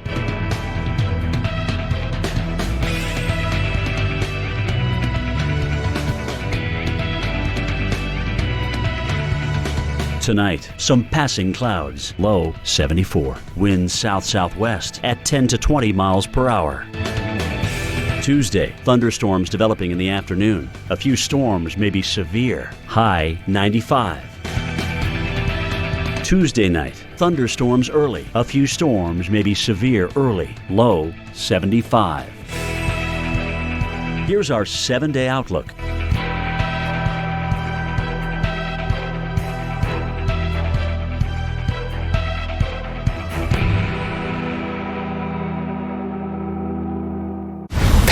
Is dedicated to Earth and all its wonders. And filmmakers, it's your last chance to submit your work to the Pattern Earth Film Challenge. Submit your short film that focuses on our changing climate, eco-innovation, or sustainability for a chance to win $10,000. Plus, have your work featured on the Weather Channel and join our mission to inspire others to help shape Earth's future. Go to pattrn.com for details. And breaking right now here on the Weather Channel, tracking a severe thunderstorm warning. This severe thunderstorm warning does include Miami. This is for Miami-Dade County. You can see it does include Miami Beach, Hialeah, and a tornado is possible out of this as well. Can't rule that out. This is a severe thunderstorm warning right now. The storm is moving to the north at 30 miles an hour, and you can also see a lot of lightning associated with this storm. So a potential tornado is something that we have to worry about with this storm. Some very heavy rain also in this, and can't rule out 60-mile-an-hour wind gusts. This storm coming up and moving into Miami right now. This is south. The warning extends up to and just south of Fort Lauderdale, so Hollywood, Hollandale, close to that if it does hold together and maintain its strength. A couple areas that we'll have to think about. Meanwhile, this is on the far northern edges of the tropical storm that we're currently tracking right now. Again, there's a severe thunderstorm warning right now with those winds. Could be up to 60 miles an hour with a possible tornado, but we can see some of the winds around where Elsa is right now. And if you look closely, you can kind of see where there's some of that spin going on here. And this, again, a 60-mile-per-hour tropical storm moving in the northwesterly direction at the moment. That's going to put it back over water, over warm waters later on, either overnight tonight or into the morning hours, where it will have the chance to re-strengthen. The official forecast right now is at 65 miles an hour. Still a tropical storm, but we'll see. We'll see. Sometimes these things have a way of surprising us. Here's the severe thunderstorm warning again for Miami-Dade County. Storm moving into the north. It is possible there's a tornado associated with this as well. And rescue crews have resumed the search in Surfside, Florida, after the rest of the Champlain Towers South condominium was demolished last night. 27 bodies have been identified so far, and 118 people remain missing. As the Weather Channel's Justin Michaels tells us, officials wanted to get the building down in advance of some of the weather we're seeing out there right now. A bit of a somber tone here, but they know here now that they can begin the process of moving forward. Remember, they halted all search efforts for those 121 people who were missing until the building came down. The only remnant that we can show you right now of where that building used to be, you can see the crane back there with the American flag. We did see that yesterday afternoon as they were doing those preliminary and final steps to get all the explosives in place and prep the building for it to come down. That crane is now up again, and we do know, as far as the timing, 10:30 last night, give or take a few minutes, is when the building came down, and it was at 1 o'clock this morning. They wasted almost no time. 1 o'clock this morning before they got the word that crews could now start the search effort again for those 121 people who are still missing. At this hour, this is still a search and rescue operation. It has not been switched to a recovery operation, and that may be giving signs of hope to family members who are still hoping that their loved ones are still alive. It's a completely different story. Now we're working everywhere, and we can bring the heavy machinery in close to where that collapsed, the remaining building was. So there's more optimism now. We have waves of search and rescue teams. As a matter of fact, it was described to me as 5 deep.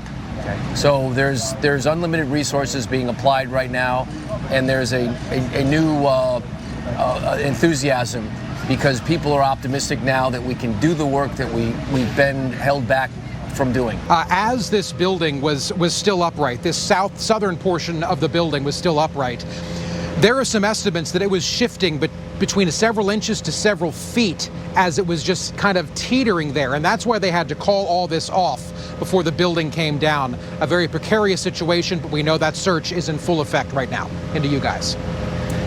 Justin, thank you very much. We're going to be tracking Elsa for the next couple of days, not just as it closes in on Florida, but also as it moves into the southeast United States, where we're likely to see a whole bunch of rain upcoming.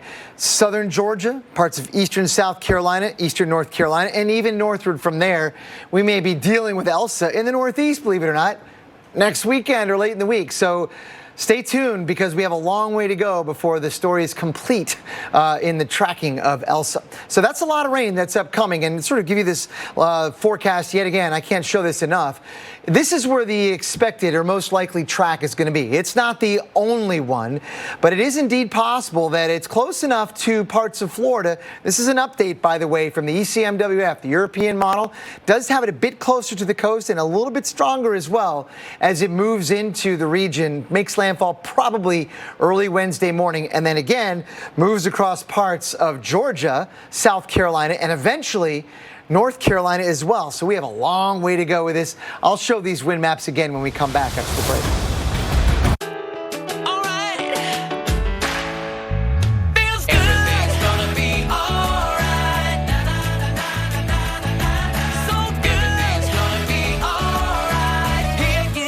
With a little bit little smile. At Novartis, our goal is to help keep Cosentyx accessible and affordable. If you're taking Cosentyx and your insurance or coverage changes, or you need help paying, Cosentyx Connect is here to help. Don't use if you're allergic to Cosentyx. Before starting, get checked for tuberculosis. An increased risk of infections and lowered ability to fight them may occur.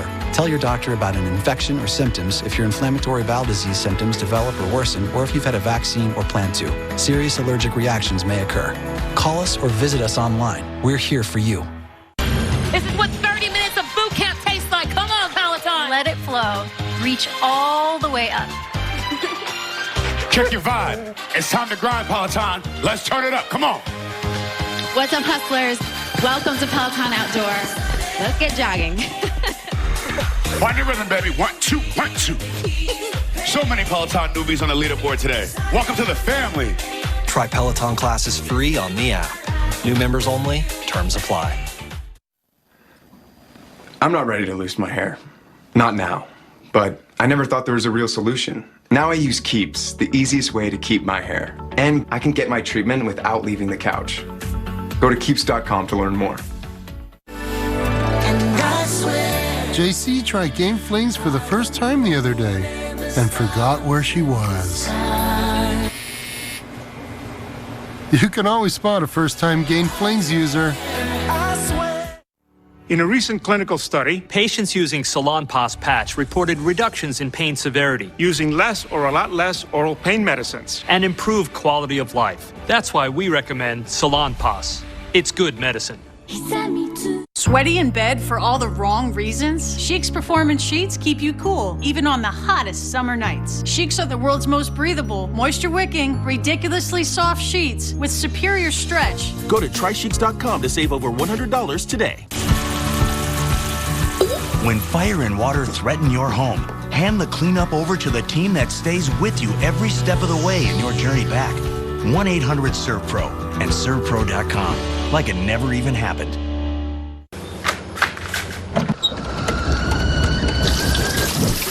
I'm a member of American Home Shield, which means this faucet may be freaking out, but I'm not.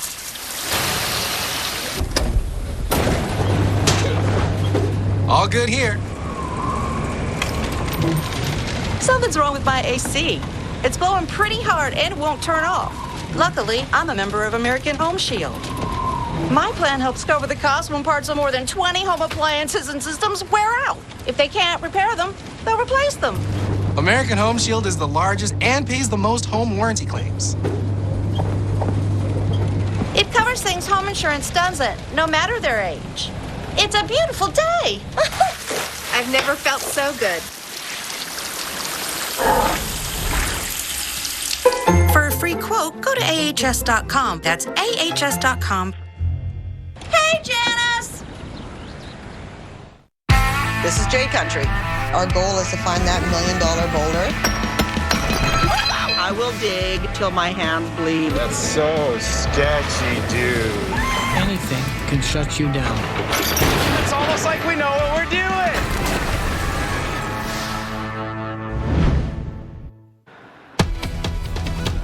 Welcome back to Weather Center Live. Let's have a look at some of the pictures now coming in from Miami, Florida.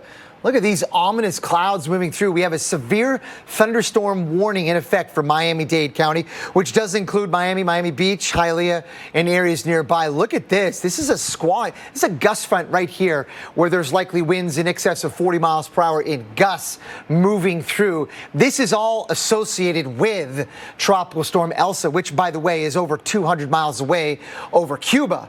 But it is extending its influence now in South Florida like this. How about here's another shot from Miami. I can't tell what direction we're looking at, but I think it's probably south of some variety, maybe southwest.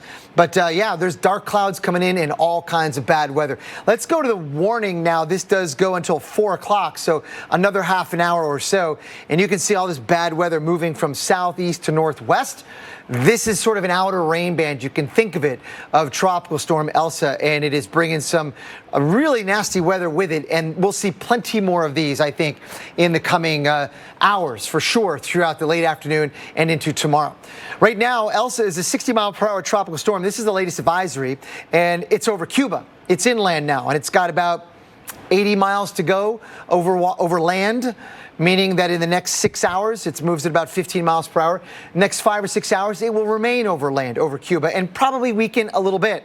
But then it will come back over water, and it might strengthen even more than this forecast suggests.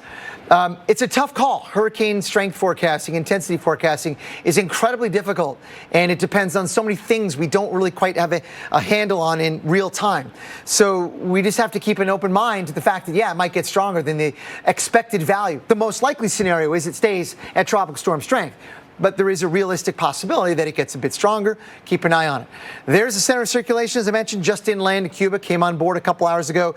Most of the bad weather, of all the angry thunderstorms and the worst of all the winds, on the right east side of the circulation. That's been the case for a while, and it will continue to be the case. But also, the extent of the bad weather goes 200 plus miles to the north. Look at what's going on across the Keys. We saw almost a 40-mile-per-hour wind gust, Marathon Key earlier, almost 40 Naples. Now we're starting to get that bad weather in and around Miami. As we mentioned, there was a severe thunderstorm warning for Miami-Dade that is remaining in effect for another half an hour. This bad weather will continue to be a part of our forecast for the next 12 hours or so, and a part of our weather that we have to deal with. One of the reasons why we're seeing such gusty winds in these sort of outer bands, and one of the reasons why, the same reason, that it's kind of shaped the way it does with not a lot of thunderstorm activity over here, is because there's just a little bit of shear in place coming in from the west. Northwest, maybe a little southwest in between. There's a lot of dry air that I think is somehow finding its way into the interior of the circulation. So that's allowing some of those thunderstorms to have some cold downdrafts. And that's exactly what we're seeing in Florida right now. These storms are in the presence of some dry air aloft. Much like you see over the continent in the severe weather in the plains, boom, we get these outflow dominant features, and they bring some really gusty winds with them. We'll see a lot of that today in Florida. There is the forecast. This is the last graphic I'm going to show you guys of the latest European model forecast here for the center of low pressure. That's a little closer to the coast than what we saw earlier, and even a bit stronger. It's something to consider. Probably still a tropical storm strength, but it's close. And we'll be watching it again move northward into Georgia and South and North Carolina. How about that? On Thursday. Mike, we have a long way to go before the story is completely done, because parts of the Northeast may see some of the impacts as well later on in the week. Yes, because by the time we get to Thursday, it's still going to be affecting parts of the East Coast. But here, we're still waiting for the real impacts. We had one squall earlier. Take a look at the time lapse from Chris Erickson, my photog, and you can see we have plenty of blue skies this morning. It was hot and steamy, and then the squall came in. This is about 12:15 to 12:30, and we had a quick shot of rain. The winds have gusted so far to 32 miles an hour, so nothing that even brought down a palm frond. So far, so good. But we want to go to the radar right now. First things first, severe thunderstorm warning for parts of southern Miami-Dade County. That's Hialeah, Miami, Coral Gables, Miami Beach, South Beach. You can see that cell moving north. Winds could gust in upwards of 40, 50, maybe even 60 miles an hour. More rain coming into that area. Meanwhile, look at the Keys. Relatively rain-free after some squally weather earlier this afternoon. We're keeping our eyes, though, on Elsa and that big blob of rain and thunderstorms over Cuba heading in this direction. The worst of the weather getting here overnight tonight into Tuesday morning. We've got continuing coverage on Elsa as the impacts will be felt up and down the West Coast.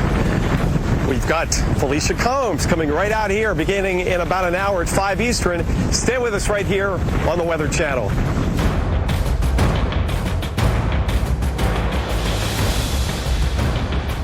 When Grandma suggested cookies, Kyle wasn't expecting the new Nestle Toll House Chocolate Chip Cookie Blizzard. Soft-baked chocolate chip cookies and world-famous DQ saucer, all in one treat. The good times roll when these two get together, just like G-Ma and her G-Son. Get it delivered at DQ.com.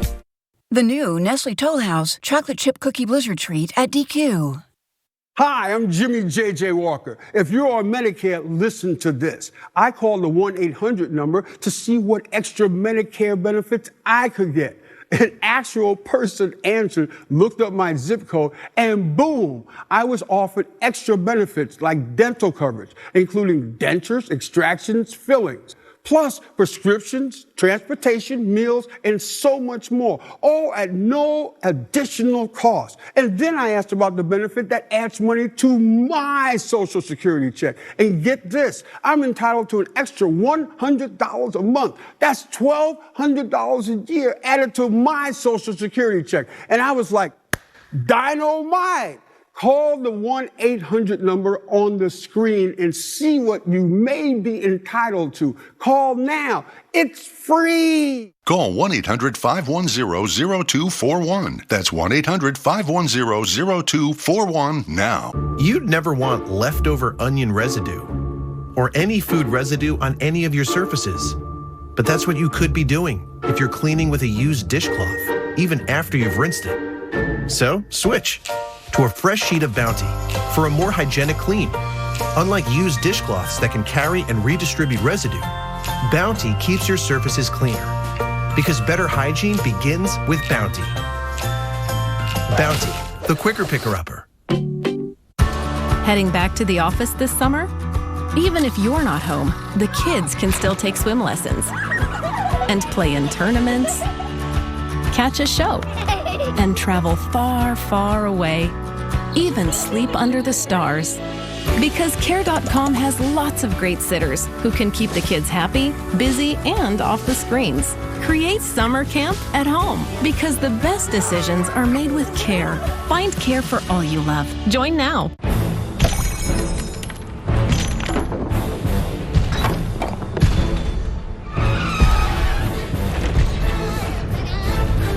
Phil Swift here.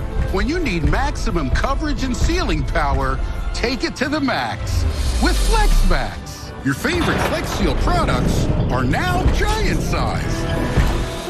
For maximum coverage and sealing power, take it to the max with FlexMax.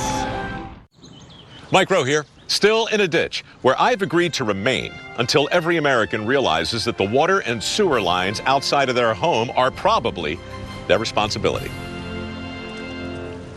I'm kidding. I'll be out of here in 20 seconds. But look, if you got a problem with your pipes, things could get expensive, and you're going to wish you had a plan from HomeServe. Let HomeServe do it for you with plans starting at just $7.99 a month. Go to homeserve.com or call now. Your pipes, your responsibility. I'll be down here if you need me. Kids can change minds. They can even change the world around us. Packed with protein plus 21 vitamins and minerals, we nourish them with Carnation Breakfast Essentials. Because today could change everything. If Mother Nature gives you a warning sign, get ready for something big.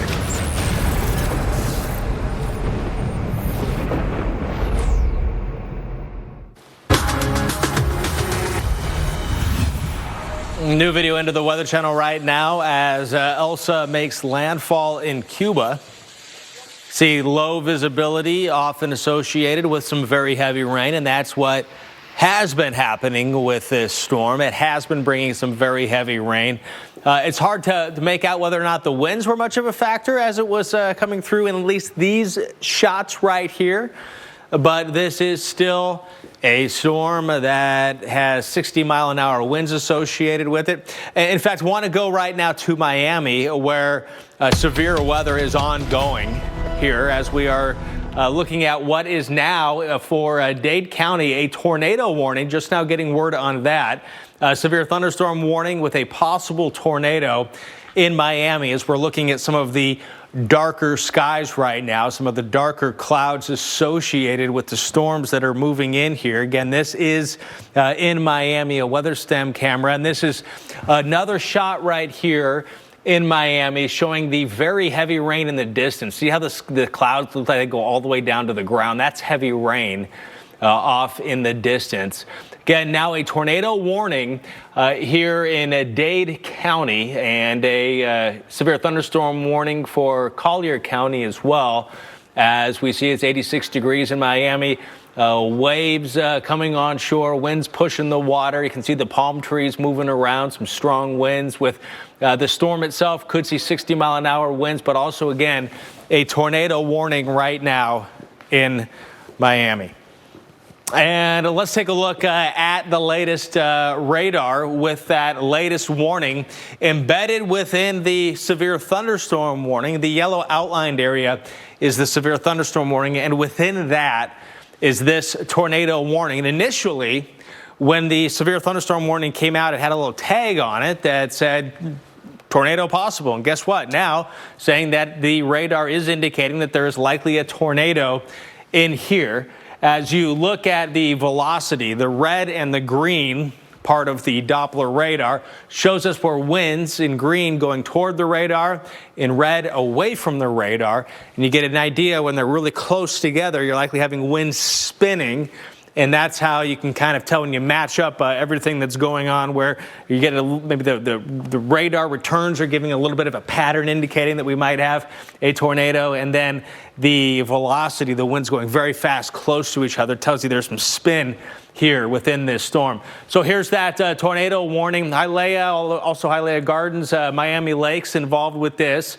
This is just to the west of downtown Miami, and you can see the tornado warning going all the way up here. And again, if it does stay together all the way, from Hialeah to Palm Springs Estates, Miami Lakes Country Club as well, all of those different points on this map here.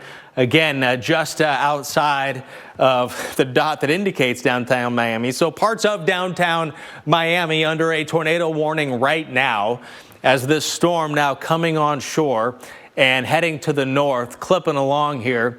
The tornado warning in effect until 4 o'clock. Again, tracking a severe thunderstorm warning, which could have winds at 60 miles an hour, and embedded within that, a tornado warning. And this right here is Miami Beach, and it goes up to Surfside. So, search and rescue efforts there hampered likely because of the heavy rain that's coming in, a lot of lightning in the area. And then you head across the causeway into downtown Miami, and there's that tornado warning, which does include portions of Interstate 75, the southernmost extent of Interstate 75. With this tornado warning. Again, some very heavy rain, likely a lot of lightning associated with this. That's what we were seeing earlier, likely still the case. So potential for some damaging winds, even outside of the tornado warning itself. Could have winds around 60 miles an hour. But again, a tornado warning here, including portions of downtown Miami. And the tornado warning is heading off to the north. Another look at the timing for this. The warning itself is in effect until 4 o'clock, but by 3:45, Virginia Gardens, then Miami Springs, Hialeah, and then Miami Lakes as well, going right up until 4 o'clock. Hopefully it won't last that long. The 4 o'clock is an estimate of how long it may be lasting. These can be extended. They can also end early. So over the next 15, 17 minutes or so, we're going to be watching this, again, tornado-warned storm right now, including portions of Miami. Let's go now to storm specialist and hurricane expert, Dr. Greg Postel. Yeah, Chris, thank you very much. Yeah, we are dealing with severe weather now breaking out all across South Florida with a whole bunch of warnings out. You were just sort of covering one of the warnings of near Miami, in Miami-Dade County, but there are others as well, and there are going to be others. And so what we've got is sort of an outer periphery of Elsa, which is a couple hundred miles away over Cuba. And this is the kind of influence that we're seeing, that geographical extent going way far away from where the center of circulation is. We're getting some reports, again, of some very gusty winds, over 40 miles per hour in the Keys. We saw some of those kinds of gusts elsewhere over South Florida. So it's a very stormy and squally time of it, and that is going to very likely continue throughout much of the afternoon hours and probably get even worse as we go through the late night and early morning hours. Here's another one of those severe thunderstorm warnings just west of Naples. This is for Collier County, which does include vineyards, and that goes until, let's see, about another hour. Now, that's not to say that the storm over any one location is going to take an hour to move through, but it's moving northwestward, and for the next hour as it moves along, it will carry with it the possibility of severe weather, including a brief tornado or two. This is what we've been saying all along.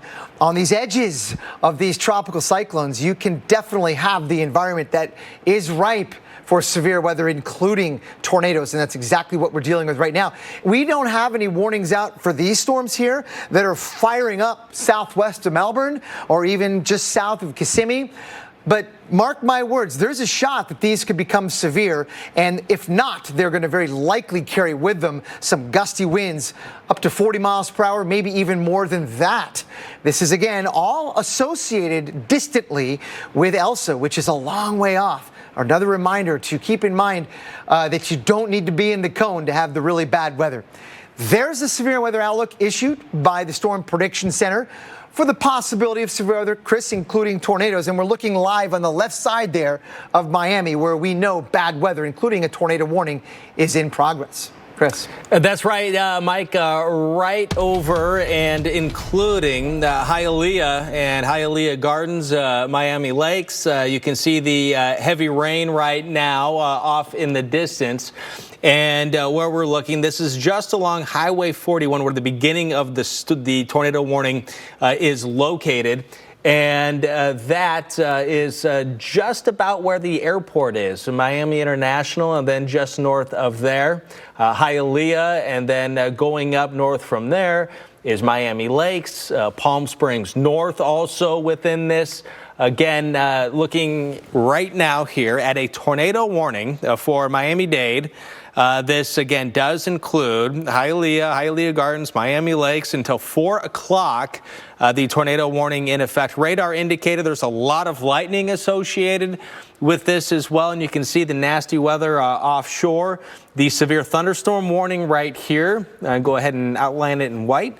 That is for some strong winds. Initially, when that came out, it said tornado warning or tornado possible. Now there is a tornado warning, so expect a tornado in these areas here as this storm is marching off to the north right now. Again, a radar indicated tornado warning.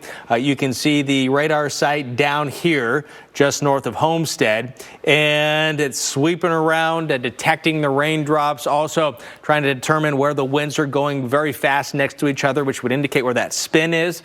Another look at the timing. Hialeah here at 3:50, so we're looking at a matter of minutes now, a few minutes. Palm Springs Estates at 3:53 is, rough approximate, but if you're anywhere within the warning, you can seek shelter now. If you're watching us, make sure you're in your safe location. Also, Miami Lakes to Country Club. Not the only warnings we're tracking right now across the southern portion of Florida, south of Fort Myers. Another severe thunderstorm warning. A lot of lightning associated with this one. Again, there's that severe thunderstorm warning here that includes Miami with a tornado warning embedded within that. And another look at that, just the southern end of Interstate 75 right here. This is just west of Interstate 95 and north of 41. And again, for Miami-Dade, Hialeah Gardens, Miami Lakes as well. And beyond the warning areas to the south of it, there's also some very heavy rain. A lot of lightning associated with this. Again, this is a radar indicated tornado warning that we're currently tracking here on the Weather Channel. A lot of lightning and possible tornado. Damaging winds also associated with this as well. So here's the look at the future radar, the high resolution future radar, to give us a general idea of what the radar may look like through time. And by midnight tonight, still some stormy weather here in South Florida. And then now we're going to add on the rest of what Elsa and whatever Elsa is going to bring as it continues up. And it's going to be on the center of the storm is going to be on the west side of the peninsula here in Florida, in the Gulf. However, a lot of the nasty weather will be over the peninsula, including South Florida, including the threat for more of what we're seeing right now. More possible severe storms, still a lot of lightning. Can't rule out these spin-ups we see quite often, and especially on the right front side of the storm. And that's where South Florida is going to be. And the center down here, you can kind of see, you really can see that center of circulation when you kind of, look at the direction the radar is going, and you kind of follow it around. You can kind of make out where that counterclockwise swirl is. So we're still, very early in all of this here for South Florida and the southern part of the state here, all the way along the parts of the West Coast. So when this low comes back up over here, it's still going to be bringing more moisture, more storms, and squally weather to Florida. And again, right now, including a lot of, in fact, as we watch the first few frames, I think we can kind of make out the airport down there, Miami International. Yep, right here is where the airport is. And so maybe having some issues here with flights. I would imagine that would be the case as some of the nastiest weather is kind of sliding off to the west a little bit. Some strong winds possible with this. Also, again, that's outside of the possibility that there's going to be a tornado.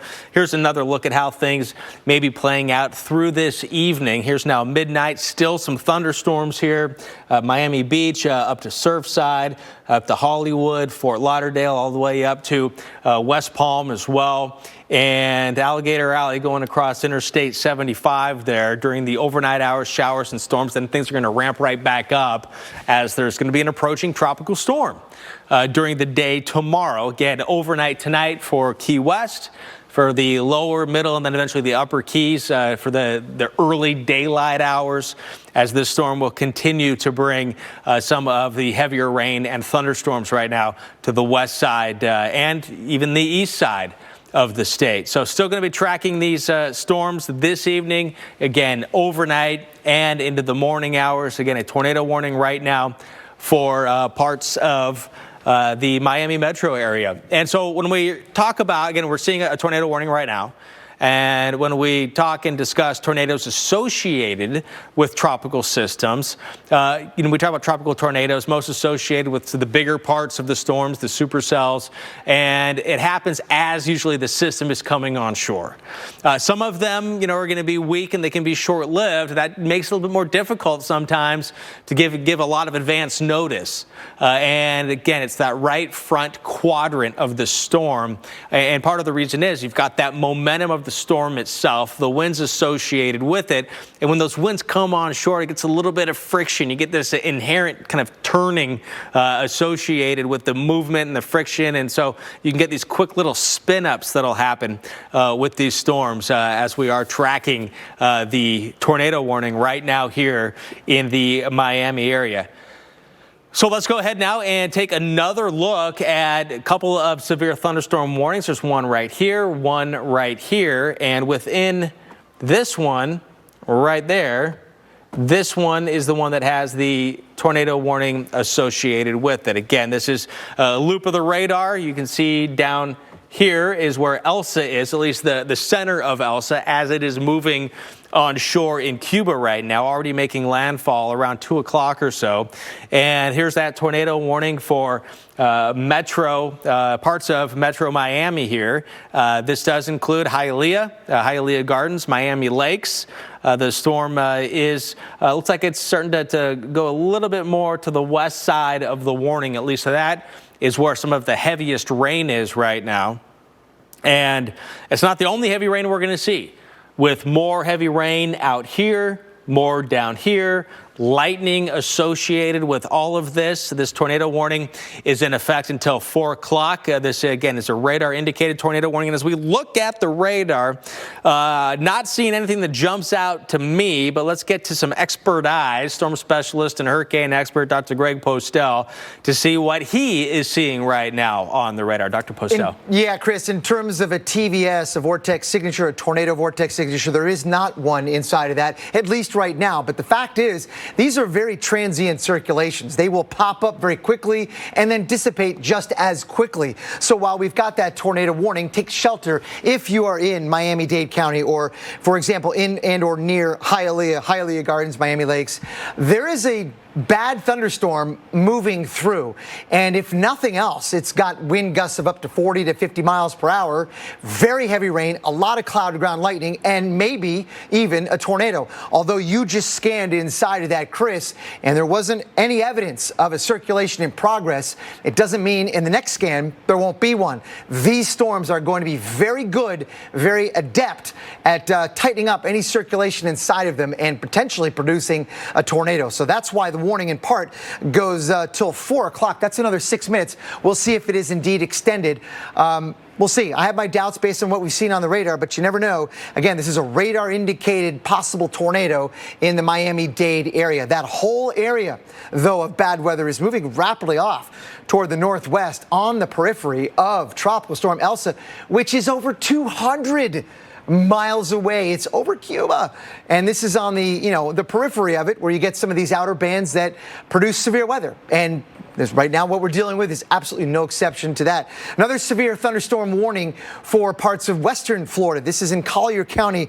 It's probably going to be moving just west of Naples, but heads up, we're in the same environment that we are here, that we are in eastern parts of Florida. So we could see some brief spin-ups, some funnel clouds, water spouts, and the like for a while. I think this is just one episode of several more yet to come, especially when you consider that that's how these things work. We're going to see more bands coming on board over the next, say, 12 to 18 hours. So the severe weather will very likely continue across parts of Florida. And I can show you the severe weather outlook that is issued by the Storm Prediction Center for today.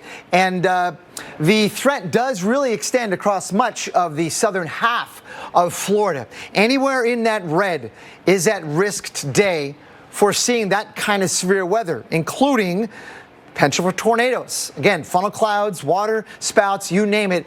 These types of outer rain bands are very good sometimes at spinning up circulations, and we have seen some of that on the radar in and around southeast Florida. Let's get back to that, see if the warning has been allowed to expire. Well, not yet. We've got a few more minutes to go, but this is the area that is moving it through, and we are getting word that they are going to allow this warning to expire, and that makes exact sense with what Chris and I were looking at on the Doppler velocity return, suggesting that there is very little circulation inside of it. Right now, it's a straight line wind, potentially over 40 miles per hour, though, moving northward. Because as you can see, look, check this out. I'm going to zoom out. You'll be able to tell that there is a severe thunderstorm warning that kind of surrounds that tornado warning, right? Which does include Miami-Dade County, no surprise, as the potential for strong straight line winds does exist. And that'll, heads up, Fort Lauderdale, Boca, you're going to be dealing with some of these same types of showers and storms over the next few hours if you're to play this out. I don't have a future radar with me to work, but the idea is that, the leading edge right in here, that's where the gustiest winds of all are going to be. I'm going to send it back to Chris. I hear you have some questions. Yeah, I'm going to send it right back to you, Dr. Post. Okay, so with great. Those questions. Right. We're looking right now at that tornado warning that's expected to expire, and we're not surprised about that. That absolutely makes sense. Right. We're looking, it's going back to Elsa as it relates to all of the different threats that we're going to be dealing with. Again, right now, looking at that, there's the lightning, there's a severe thunderstorm warning. We know there's very heavy rain associated with this. There's the tornado warning. We see, and of course, you got some hardy folks in Florida that have dealt with hurricanes and tropical storms. When we look at this tropical storm right now that's over Cuba and it reemerges over the water south of Florida, what do you think is going to be easy for people to underestimate that they should not underestimate with this storm, as they say that, it's a tropical storm, it's on the west side of the state? What do you think is really the message that needs to be driven home to residents and visitors to Florida with this tropical entity as it is moving north? Severe weather, certainly that's in place right now. That is the biggest threat near term right now. Heavy rain, of course, but the potential for tornadoes and damaging straight line winds, even on the distant edge of Elsa. You can see Elsa's right here over Cuba, more than 200 miles away from where a lot of this bad weather is occurring. This is the symptom of one of these types of systems that we've been talking about, where it's stretched out. And we're seeing the impact spread far away from where the center of circulation is. But the other thing, too, is, Chris, all along we've noticed that, most of the rain and perhaps even the strongest winds, I think that's probably for sure, but the severe weather threat is on this side of the circulation. So let's say Elsa follows the expected track that the Hurricane Center has suggested. That would keep basically the entire state of Florida in that threat for squally weather for another couple of days. Very heavy rain. Also, where the wind is onshore, we could see some coastal flooding as well. So right now, I would say the biggest hazard that South Florida is dealing with is indeed that severe weather. But it will get worse, and not continuously, because as these bands move through, the weather gets bad, then the rain band moves out, the weather's fine, the winds calm down, sun comes out, then you get another band after one, after the other, and that is something to consider. So just because this initial burst of thunderstorms is moving through, don't think that's the end. Chris, there's going to be more to come. And Dr. Postel, as human beings, we are ingrained since birth with pattern recognition, right? It's kind of a survival mode, and things fall outside of the pattern, and it kind of alerts us. And meteorologists, especially seasoned and trained meteorologists as yourself, with the doctor next to your name, when you're looking at that visible satellite in the radar, made me think this, was just looking at it looks like it's kind of blossoming and almost like it's breathing with the high clouds, right? So you can kind of see as it's in motion what may be going on in the atmosphere. As we watch this start to impact South Florida, and it does come off of Cuba, what are you going to kind of walk people through what's going through your mind as you are going to bed tonight, and then as you're waking up in the morning?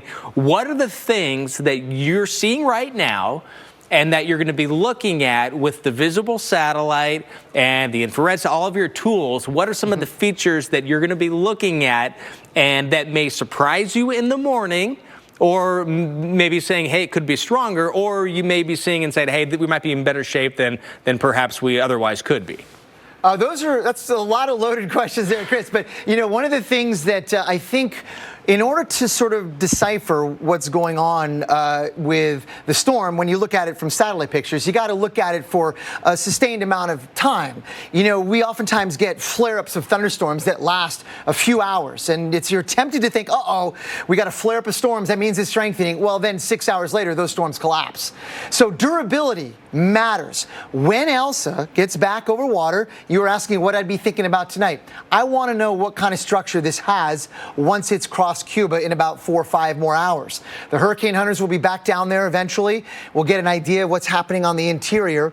And if indeed the convection can sustain itself for beyond, say, 12 hours, not this sort of waxing and waning type of thing, but something that's durable, then you might have you might be on the road to legitimate strengthening. And that's something to watch for, especially as it moves northward tomorrow, Chris. Very likely and almost certainly over water, at least that main area of circulation. All right, Dr. Postel, we'll be checking back with you in just a moment. Meanwhile, that tornado warning has expired. And here's what we know so far regarding Elsa. Monroe County, Florida Emergency Management advising residents and visitors who are in campgrounds, RVs, and mobile homes to either leave the Keys by sunset tonight or prepare to shelter in place, a safe structure being that place through the duration of the storm. Hernando County has declared a state of emergency and issued voluntary evacuation orders for Coastal Zone A, mobile homes, and low-lying flood-prone areas. Hardee County School District will be closed tomorrow. Sandbag locations are now open in Citrus County. And let's go back now to Dr. Greg Postel to get us caught up on what the latest is with this tropical storm. And I'm dying to see you go over that visible satellite and radar combination again, if you have that handy, Dr. Postel. Yeah, I'm going to give that a shot, Chris. Right now, this is the latest advisory, 60 miles per hour in the wind speed. The circulation center at low levels is inland over Cuba, but we know that very bad weather is over South Florida. So hundreds of miles away, way up here, we're dealing with severe weather, severe thunderstorms, and the possibility of tornadoes as well. So keep that in mind when you are watching or you're thinking Elsa is, it's a couple hundred miles away over the Gulf of Mexico. Well, a couple hundred miles away, and we can still have some very bad weather, especially with this particular storm as it moves on its way. Now, the Hurricane Center has not really changed their track guidance thinking in a while, which is testimony to the really great forecasting work done. It's all along this cone has been kind of centered on the eastern Gulf of Mexico. So we really think now we know for a pretty good idea where Elsa is going, the center being likely somewhere in that zone. But again, remember, a lot of the bad weather is going to be over the entire state of Florida throughout the duration. The intensity, though, is something to watch, and I think that's what Chris was alluding to earlier when he asked me about some of the things I'm going to be watching, is the durability of convection and its symmetry. Right now, we're dealing with a circulation that is asymmetric. In other words, that is lopsided. A lot of the bad weather is along and on the east side of the circulation. That matters, because as long as we have a circulation that looks like that, that's shaped like that, it's going to be hard for it to get stronger. It needs to have convection on lots more areas of it. And one of the reasons why we're seeing, I think, that asymmetry is because there is indeed some dry air and just enough wind shear in the environment to get that dry air into it. But right now, the weather, again, over Florida and over the Keys is not good. It is thunderstormy, it is gusty, and it's going to be that way off and on again throughout the afternoon and evening. And right now, I'm going to send it over to Mike Seidel in Key West, where recently had a wind gust over 30 miles per hour, but right now the weather actually looks pretty good. Yeah, it's turned out to be a nice late afternoon here in Key West. The sun is out. You talk about dry air, and we're looking off to the south and southwest, and look at all the blue sky now. Palm trees blowing in the wind. Nice breeze taking an edge off the heat as winds have been sustained 15 to 20 miles an hour. Haven't had much rain, though, in the past couple of hours. We had a couple of showers in that first squall. We can show you that via time lapse. This came in right after lunchtime. We followed it across the Florida Straits. Actually, it hit the Middle Keys a little bit harder if you measure that by wind gust and peak wind gust. Marathon gusted to 38, and we've only gusted to 32 in the overall scenario. But they've had a little bit more rain up there. And, of course, Dr. Postel just doing a good job there on talking about Miami-Dade County. That tornado warning has now expired as of the top of the hour. But more squally weather coming in across Key Biscayne and that area up towards Miami Beach. And we still have the warning in the area of Collier County, just to the west of the beach. Meanwhile, here, the worst of the weather will be tonight and tomorrow morning. We're watching Elsa crossing Cuba. How much does it weaken? Maybe it does weaken a little bit. We're still going to get the wind and rain. The wind gust could top out over 50 miles an hour. We could have some scattered power outages.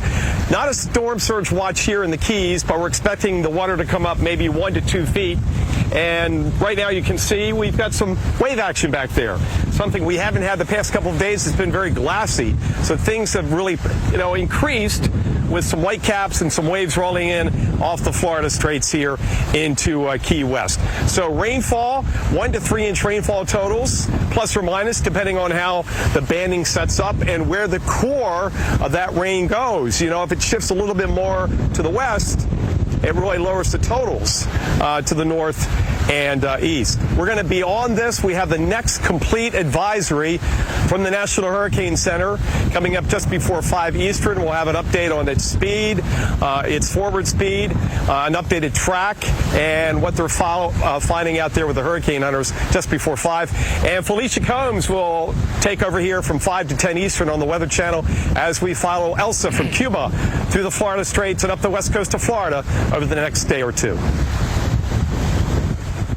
That's meteorologist Mike Seidel reporting live from Key West and up the way a bit here in Tampa, 92 degrees, and people along the west coast of Florida hopefully getting ready for what is on the way, which will be rain and wind, possibly some of the stronger storms. Again, severe thunderstorm warnings we've seen already today could be happening again with the storm later on tonight, overnight, and during the day tomorrow. Expecting here in Tampa winds here at 50 miles an hour as the storm will be working up. As far as coming into Key West and then all the way up to Jacksonville, here's the reasonable time to expect tropical storm force winds.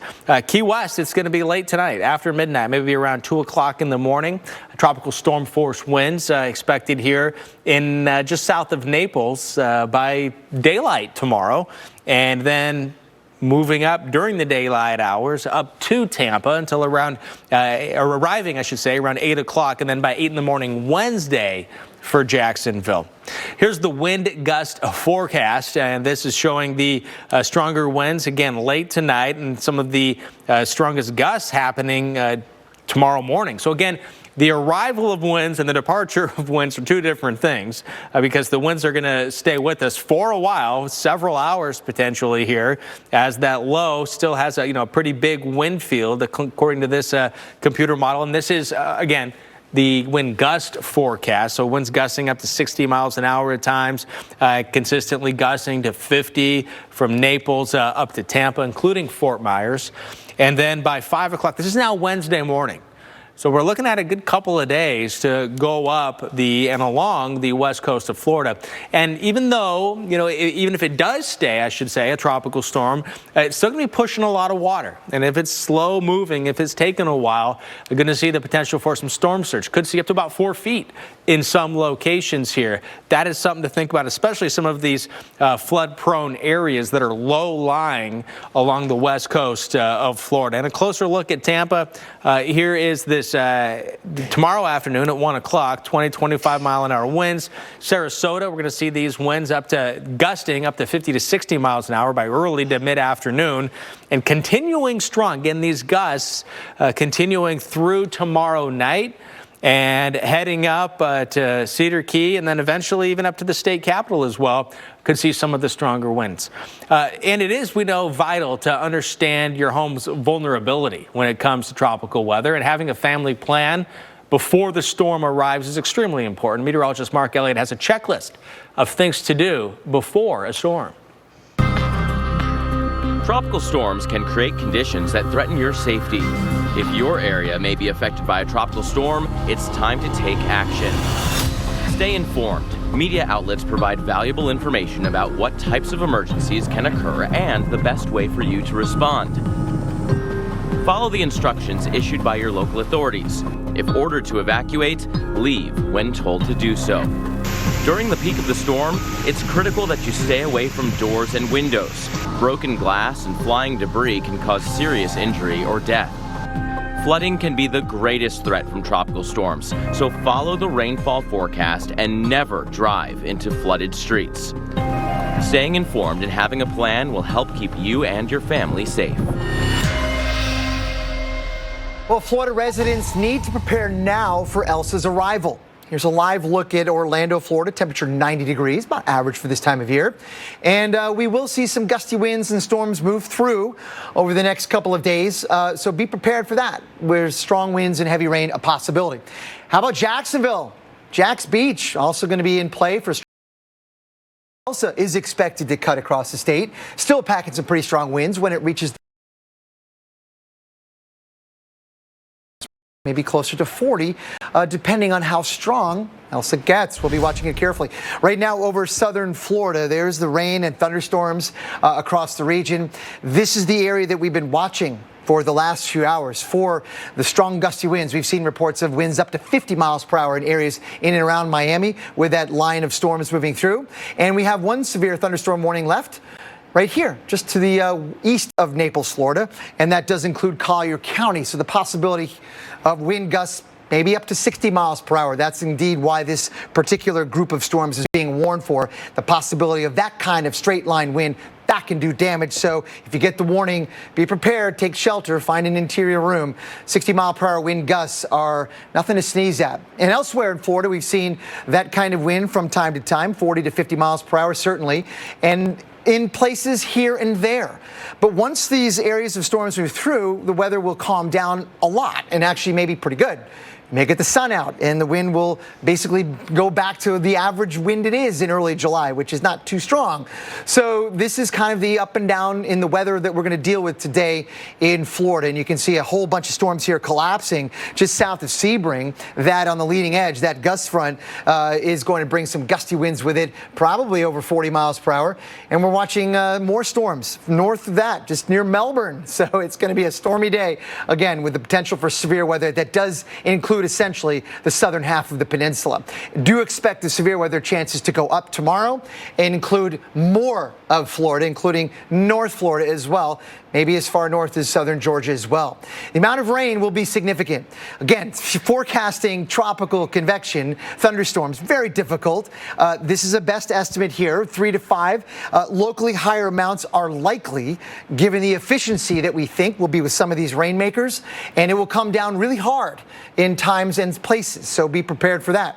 Last graphic I'm going to show you is the movement of Elsa with all its bad weather, moving from south to north and bringing it to Tampa, we think, as early as tomorrow. Stay tuned for our live coverage We have all these great folks out there in the field. We'll be right back. Hi, Verizon launched the first 5G network, and now we want to be the first to give everyone the joy of 5G by giving every customer a new 5G phone on us. Old customers, new customers, families, businesses, in-laws, law firms, every customer. New 5G phones when you trade in your old ones. And if you're not a customer, we'll help cover the cost to switch. Just ask Wanda. She's been with us since now. Upgrade your phone, upgrade your network. Hi, folks. Joe Namath here, and if you're on Medicare, this is important.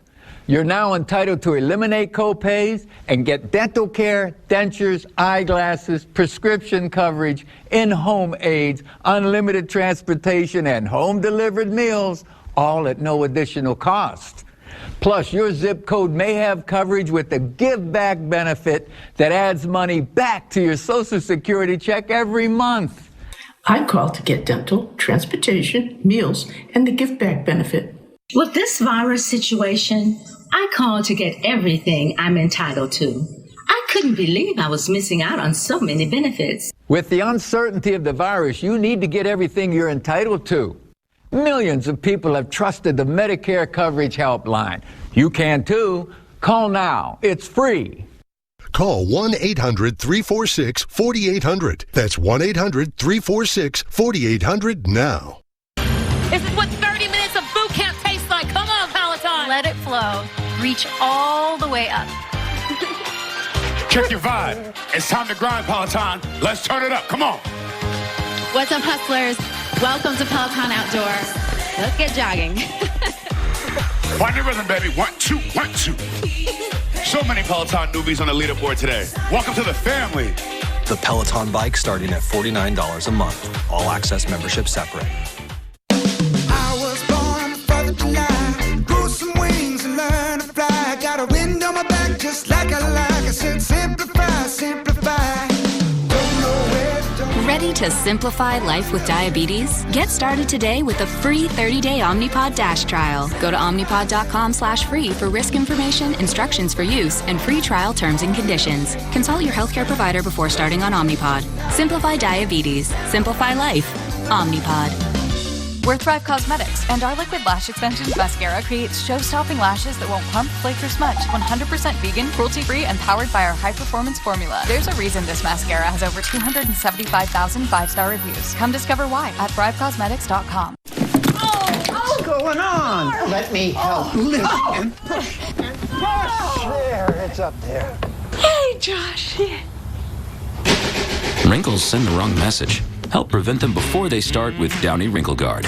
Jade makes people do crazy things. It's almost like we know what we're doing. It's Ashley Home Store's Stars and Stripes event with new styles and more savings. Get an additional 10% off already reduced prices or pay no interest for 6 years. The Stars and Stripes event ends Monday. Ashley Home Store. This is home. Guys, as a urologist, I've seen it all. What's normal for some men may not be normal for others. So if your normal erection is off because of a bend with a bump that bothers you, then we should talk. Because it could be Peyronie's disease, or PD, a treatable condition that involves a buildup of scar tissue.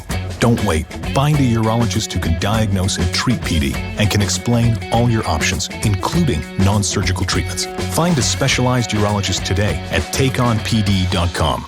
It's Ashley Home Store's Stars and Stripes event with new styles and more savings. Get an additional 10% off already reduced prices or pay no interest for 6 years. The Stars and Stripes event ends Monday. Ashley Home Store. This is home.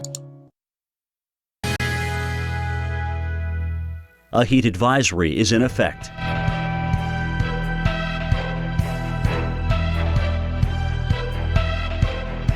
Currently in our area, 81 degrees under partly cloudy skies.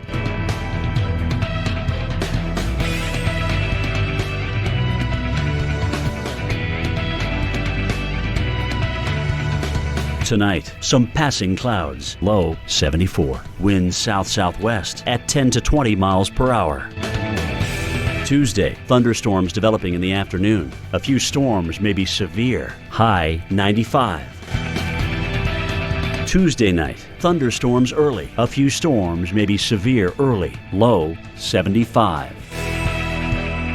Here's our 7-day outlook.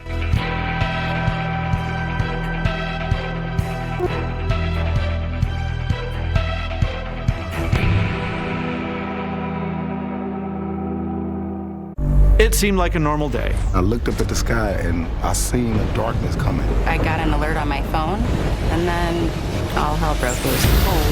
It was complete chaos. There's no way you can outrun it. Mother Nature gives you a warning sign. Get ready for something big. I've never seen anything like that. I had no idea what had just happened. You just hang on for dear life and hope for the best.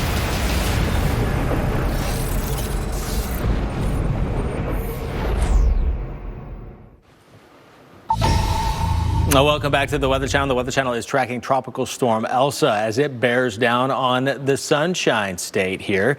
This is where thunderstorms are right now, with severe thunderstorm warning just south of Fort Myers there. As we're watching right now, the storm slowly moving over Cuba. Also keeping an eye on some of our extensive network of tower cameras that we have access to, including this Earth Cam in Naples and also in Key West. So you can see where it's currently 85 degrees. We have more live reports coming from Key West here in just a moment. And Miami, there was a tornado warning and a severe thunderstorm warning. Those both have been dropped, but that threat for severe weather does remain on the periphery of this storm, this tropical 60-mile-per-hour storm Elsa. Tropical storm Elsa moving to the northwest at 14 miles an hour. It's 85 miles southeast of Havana, Cuba right now. Tropical storm warnings. Expect tropical conditions if you are in these areas in red. From the Middle Keys to the Lower Keys, and then all the way up the west coast of Florida to most of the Big Bend area. Tropical storm watch conditions are possible to turn as nasty as a tropical storm, and can't rule out even more strengthening going forward. And going forward, Mid-Atlantic and Northeast, heads up, you could be seeing something out of all this too by the end of the week and early into the weekend. Meanwhile, rescue crews have resumed the search in Surfside, Florida, after the rest of the Champlain Towers South condominium was demolished last night.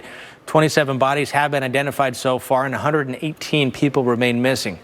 As the Weather Channel's Justin Michaels tells us, officials wanted to get the building down in advance of Tropical Storm Elsa. At this hour, the search continues for those more than 120 people who are missing after the Champlain Towers collapsed now 11 days ago. It was last night around 10:30 they brought down the remaining part of that building, and not too long after that, the search resumed for those people who are still missing. Let's talk to somebody who's part of that search effort. Iggy Carroll. Iggy, we appreciate you. Urban Search and Rescue, Task Force number 2. You guys have a daunting task to find these people's loved ones, all the people who are missing. The people who are missing. That's a tough job, but I know you guys are re-energized now that that building's down, and there's nothing in your way at this point. Right, you're exactly right. Now, as we remain focused, now we're refocusing on the area that we were unable to reach, and that is our main goal right now. So we have search teams that have really no hazards that should be in their way with that tower that was up, and try to bring that closure to these families that are still waiting for word about their loved ones. And we understand that this is still a search and rescue operation, not a recovery operation. The mayor here in Surfside said that terminology is not going to change until each one of those people is found. Is that your understanding as well? That is what's driving everyone that is out here right now, is to continue to search, to bring closure, and we will continue to do that until every stone is unturned. Talking about the weather, we're the Weather Channel after all. We know that Tropical Storm Elsa has given you even a little bit of a wider berth, making the skies a little clearer for a little bit longer. That's got to be good news as far as the search effort goes. Right, it is, especially when you have search and rescue teams that respond to disasters as a result of storms. Sure. This Task Force 1 and 2 team here feel very a little bit more relieved that they can continue to focus on their efforts, as other team members that that did depart in the last couple of days are able to focus on response efforts for the state of Florida. Iggy Carroll, Task Force number 2, we are grateful for the hard work you do. Thank you for everything. Lifesavers, one and all, heroes for sure. And of course, the Weather Channel will continue to follow the details coming out here in Surfside. It's a tough situation, but they've got pros at the helm. In Surfside, Justin Michaels, the Weather Channel. Justin, thank you very much. The impacts from Elsa will be felt outside of Florida in areas farther to the north, like Georgia, South Carolina, North Carolina. A lot of rain is very likely coming our way, with the potential for some pretty gusty winds as well, especially in the southeastern part of Georgia, including Savannah, low country of South Carolina, and also the Piedmont and areas on east in North Carolina. Here's the Hurricane Center's forecast positions and the cone surrounded by that, some of the bad weather that we think will be in play. So let's just say Elsa moves off Cuba in a matter of hours later on this evening or overnight tonight. It's probably going to be west of Key West, probably bringing very gusty winds and heavy rain, not just to the Keys, but also to parts of the southern part of Florida. And then it continues northward from there. Let's say Tampa gets its closest encounter with Elsa later on tomorrow evening. Very gusty winds, heavy rain. The possibility of tornadoes and severe weather does occur on the periphery of these systems as well, so we have to contend with that. And then across the I-10 corridor going into, again, southeastern Georgia on Wednesday, and then weakening very likely into a depression, we think, on Thursday morning, but then on northward from there. So the story, I don't think, is going to stop here in the Carolinas with Elsa. There is some suggestion that we may be dealing with some kind of system, whether it's a tropical or a hybrid, moving all the way up the coast by the end of the week. Heads up for that. I'll be right back. Every day is sweet when we're serving you Blizzard treats.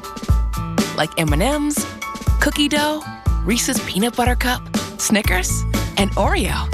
Thanks for being our fans for all these years. DQ. Happy tastes good. The Bissell Crosswave Cordless Max lets you vacuum and wash your floors at the same time. Dry messes, wet messes. It even freshens area rugs. And when you buy Bissell, you help save homeless pets. To learn more, go to BissellCrosswave.com. Tuition-free, K-12-powered schools are ready to put over 20 years of being a leader in online education to work for you. Dive into curriculum designed for the online classroom. Team up with state-certified teachers. Train in virtual instruction. Keep your student organized, focused, and academically on track. Discover the power of personalized learning. K-12. Education for anyone. Enroll now for the fall. Of course the AC dies in the middle of summer. Luckily, we're members of American Home Shield. American Home Shield provides home service plans that help cover the costs when parts of more than 20 home systems and appliances wear out, like our AC just did. And if they can't repair it, they'll replace it. This is totally fine. I don't have to worry about finding someone to fix my fridge. I can just stick to making breakfast. American Home Shield has flexible plans to fit your budget and needs.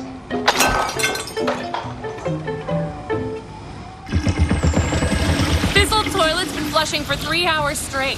It's no biggie, though. My American Home Shield plan covers items no matter their age. I already showered today. For a free quote, go to ahs.com. That's ahs.com. You stay. Say hello to the new Athleisure. Sleek design, cloud-level comfort, with athletic technology and Italian leather. They're game for anything. Are you?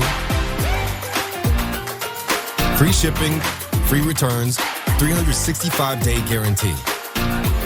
Get comfortable at wolfendshepherd.com. Hi, Phil Swift here. This storm season, you need the entire Flex Seal family of products. Seal up cracks and holes to prevent wind and water from damaging your home. Push Flex Paste deep into wet surfaces to help prevent flood damage. Severe storms can be a nightmare. Now you can patch huge holes to seal up roof leaks. Get the Flex Seal family of products at these fine retailers.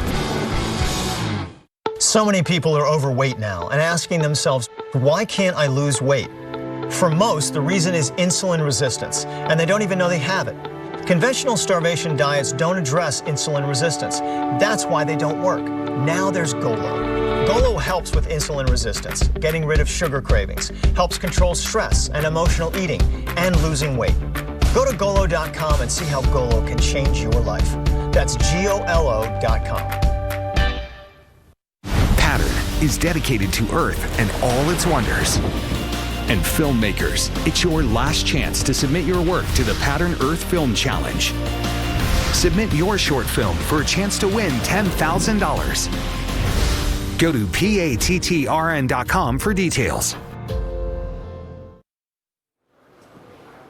Tropical storm Elsa closing in on Cuba. In fact, going over Cuba right now, making landfall around 2 o'clock. Now, next stop after Cuba, the Florida Peninsula and the Florida Keys. Power Outage US says nearly 9,000 customers without power in Puerto Rico. And in Florida, Pinellas County schools and district offices will be closed tomorrow and again Wednesday. Sandbag pickups are open today in Tampa and Hillsborough County, and sandbags will be available beginning tomorrow morning at 9 o'clock in the morning in St. Pete. All right, let's go into the lab with a storm specialist and our hurricane expert, Dr. Greg Postel, with a look at what he is currently seeing in relationship to Elsa.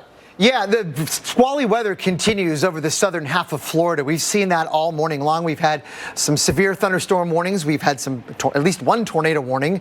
None of that is in play right now. We are still dealing, though, with very gusty conditions at times and in places with this area of nasty storms moving inland from the Atlantic. And we're going to continue to see this being the case off and on. The weather will be fine and then get really squally. And then back and forth we go, progressively getting worse with each bout of rain. And I think that's going to continue through the night and early morning tomorrow. So this is what we have. You can find your spot on the map. We've got plenty of storms to boot across the region, and it is because of Elsa. And that's what we're seeing. The distant peripheral impacts 200 plus miles away from where the center of circulation is here.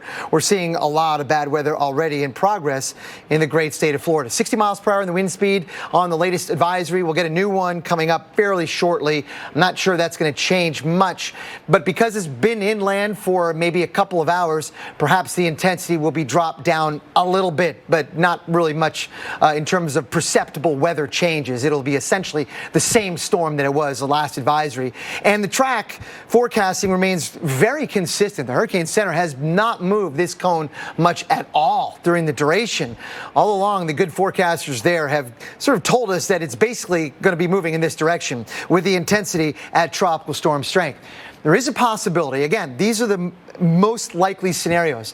This intensity forecast is the best estimate, but there's a spectrum of possibilities, a continuous one around that. There are other scenarios, like one where it's a bit stronger than 65 miles per hour. That's entirely possible. Not the likeliest of all outcomes, but certainly one of them, and you need to keep that in mind. And so pay attention to the updates as they come across the wires. There is Elsa, as I said, inland over Cuba. Basically, it's a lopsided storm. It's very what's called asymmetrical. The thunderstorms and most of the really bad weather is on the right or east side of it. There's a couple of reasons for that. One of them is there's just a little bit of wind shear, not much, but it's been with it for a little bit of a while. That has sort of made the storm have most of the bad weather on the east side of it. And that wind shear has allowed some of this dry air. I looked at some of the soundings out here. Very low relative humidities are in place across parts of the Gulf of Mexico. Some of that is getting into the interior, I think, of Elsa, allowing some of these thunderstorms to become outflow dominant, meaning they're not allowed to ingest a lot of the air that they need to spin up. And instead, they're spewing out some cooler and drier air, albeit very gusty cooler and drier air like we've seen in South Florida with some wind gusts near 50 miles per hour in areas near Miami. Here's the update in the forecast, and you can see that this is where Tropical Storm Elsa is likely to go. We just got the update. That's why you're seeing a few more of those tropical storm symbols in there. But the idea is that it continues on into the Carolinas on Thursday morning and not done there. It's going likely even north of that. Stay tuned. Mike. Hey, Dr. Postel, back here in Key West, we have been dry now for about 3 to 4 hours. We had a shower earlier, a little squall around lunchtime. We show you the time lapse, get an idea of how it came in. It was bright and sunny most of the morning.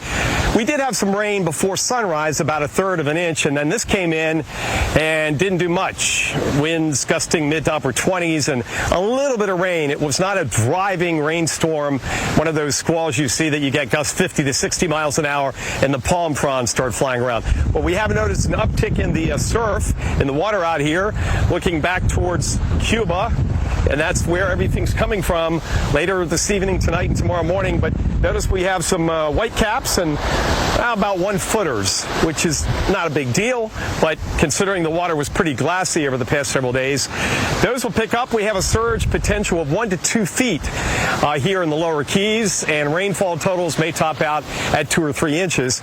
Again, wind gusts over 50 miles an hour could knock out some power. We'll be watching that too, as once again, the timing, the worst of it here tonight and tomorrow morning. We'll get the complete new advisory from Dr. Postel here on the Weather Channel coming up in just a few minutes. We'll see what they've done with the track, the intensity, and the pressure of Elsa right here, so stay with us.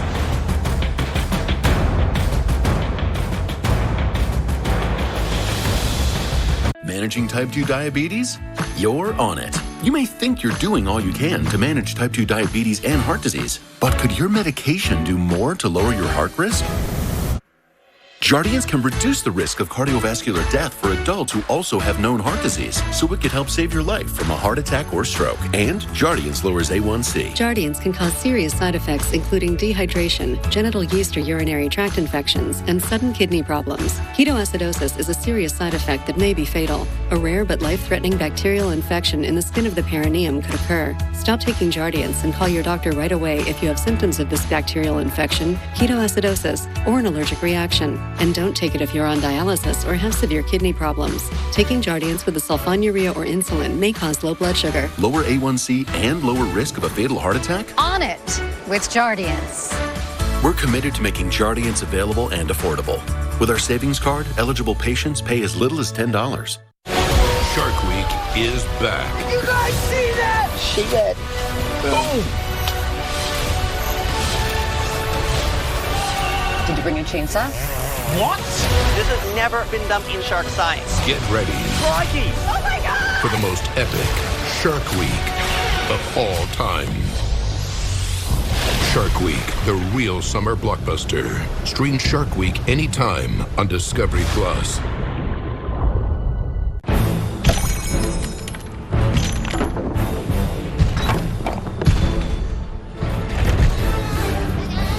Hi, Phil Swift here. When you need maximum coverage and sealing power, take it to the max with FlexMax. Your favorite Flex Seal products are now giant size. Don't worry, guys. Flex Tape Max is the super strong waterproof tape that can instantly stop giant leaks. With Flex Seal Liquid Max, you can cover huge areas for a strong waterproof seal. Now that's a lot of coverage. Oh no, that dam's gonna blow. Flex Paste Max is a thick rubberized paste that fills massive cracks and holes. Take it to the max with Flex Max. At K-12, I'm One of a million students who've chosen public school at home, where I get personalized attention and learn in a place that works for me. These schools may not be for everyone, but they're here for anyone. K-12, education for anyone. Kids can change minds. They can even change the world around us. Packed with protein plus 21 vitamins and minerals, we nourish them with Carnation Breakfast Essentials. Because today could change everything. Are you using Liberty Mutual's coverage customizer tool? So you only pay for what you need. Sorry? Wait a minute, you're an animal! Only pay for what you need. Liberty, liberty, liberty, liberty. And I swear. JC tried Game Flings for the first time the other day and forgot where she was. You can always spot a first-time Game Flings user. I love to watch the waves after a storm. The storm can be long gone, but the waves just keep going. Get into the out there. The Weather Channel. A new video into the Weather Channel right now, showing beyond the trees and down the road some dark clouds in Naples, Florida. Had some big storms around here with some big-time rain. If you've ever driven in a Florida rain, it's something else. Tell you what, if you're not used to those tropical downpours, it can get you off guard. A lot of water can collect on the road in a hurry, and visibility goes down almost like that. And here's what's the latest now with Elsa, Tropical Storm Elsa, with some of the far outer edges of this storm, bringing some of those showers and thunderstorms to parts of South Florida. The storm's over Cuba right now, about a little bit less than 85 miles southeast of Havana, and it's going to continue off to the northwest, then turn northerly, turning into the northerly direction, and then eventually northeast. And while the cone, the center of the storm, is going to be offshore for most of the time, the nasty weather, some of the worst of it, the heaviest rain, some of the strongest winds are going to be over here. Wherever the center ends up being. The center could be over here. Center could just as easily be right over here. But regardless, it's going to be this part of the storm where some of the worst of the weather is going to be. And that includes not just with the tropical storm force winds that are expected, and this is when to expect them, but embedded within this, severe thunderstorms. Can't rule out some spin-ups. There was a tornado warning earlier in Miami. That tornado warning, of course, expired at the top of this past hour. But as we see here, things are going to be going downhill in a big way here in the next couple of days from Key West as we watch these strong winds. These are the wind gusts overnight tonight with a lot of strong winds for the west coast of Florida. And it's no picnic at the beaches either here on the east coast of Florida, especially with the thunderstorms and the lightning and the damaging winds that can come with it, Dr. Postel. Yeah, indeed, Chris. I mean, it's going to be a long haul here for the next 24 to 36 hours. And then beyond that, in North Florida and parts of the southeast U.S. with significant impacts from Elsa. Let's have a look at what's ongoing, though, now in South Florida. Areas from Homestead to Kendall, Florida, Miami, all the way up through West Palm. We're seeing showers and thunderstorms move northward. Gusty winds, even though there are no severe thunderstorm warnings in progress, we are still likely to see some wind gusts over 40 and even perhaps 50 miles per hour with some of the heavier showers and storms. And we've been watching this area all morning long on the distant periphery of Elsa, 200 plus miles away from the center of circulation, which is right now over Cuba. But some of these showers and storms still mean business over much of Florida, not far from Melbourne. That storm is collapsing, but sometimes these collapsing storms can bring some damaging wind with them as the air kind of flows out and away from them, and you're left with a strong, dry, cool air that blows on through that could be doing some damage in places. But overall, we're seeing that severe weather threat today across really the southern half of Florida, but that will include, I think, most of Florida tomorrow, with an even greater tornado risk coming tomorrow with some of the ingredients coming into play. Rain will be rather significant as well. You can see 3 to 5 inches. I'll put a little plus on that. We don't know where the locally higher amounts will be, but I do believe there will be locally higher amounts. Forecasting thunderstorms very difficult, especially the kind of efficient rainmakers that we're going to have. So here's the cone and the forecast from the Hurricane Center showing you at tropical storm strength, it is likely to be west of Key West, the center, tomorrow morning, bringing very bad weather, we think, to parts of the Keys and the southern extent of Florida there with gusty winds and water rises as well, and very heavy rain, of course, continuing northward during the day tomorrow evening. This thing may indeed make landfall early Wednesday morning or late Tuesday night. And exactly how strong, Chris, we don't know for sure. It's most likely to be a tropical storm, but there is still room for things to turn out in a way that could let this thing get stronger than forecast. Stay tuned for all the updates. Yeah, and stay tuned for the latest developments in terms of what we ultimately see, including those locally higher amounts of rainfall. This is what we saw last Wednesday at Fenway Park. How about this? Light show a few days before the 4th of July over Fenway. If this doesn't make you nervous, well, it should. If you're sitting in the stands and the bleachers here at Fenway, lightning, certainly a scary phenomenon, if you ask me. So erratic in its nature.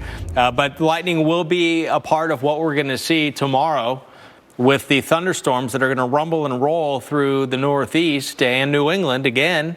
And some of the storms likely to be severe, of the stronger variety here. Here's the timing. Starting off tomorrow at 7 o'clock in the morning, maybe a few showers. Northern New Hampshire, northern Vermont. But as the day wears on, we're going to see a big uptick after lunchtime. during the mid to late afternoon into the evening hours. Storms developing and then pushing through. Now, it's possible you'll get missed in some of these areas, but it's also possible you get hit by one of these individual large storms that are expected to rumble across the land here in the Northeast through the late night even tomorrow into Wednesday. And here's Wednesday's forecast. Much of Pennsylvania, a lot of New York as well, and almost all of Vermont will see some strong storms. And we're keeping our eyes with team coverage on Elsa.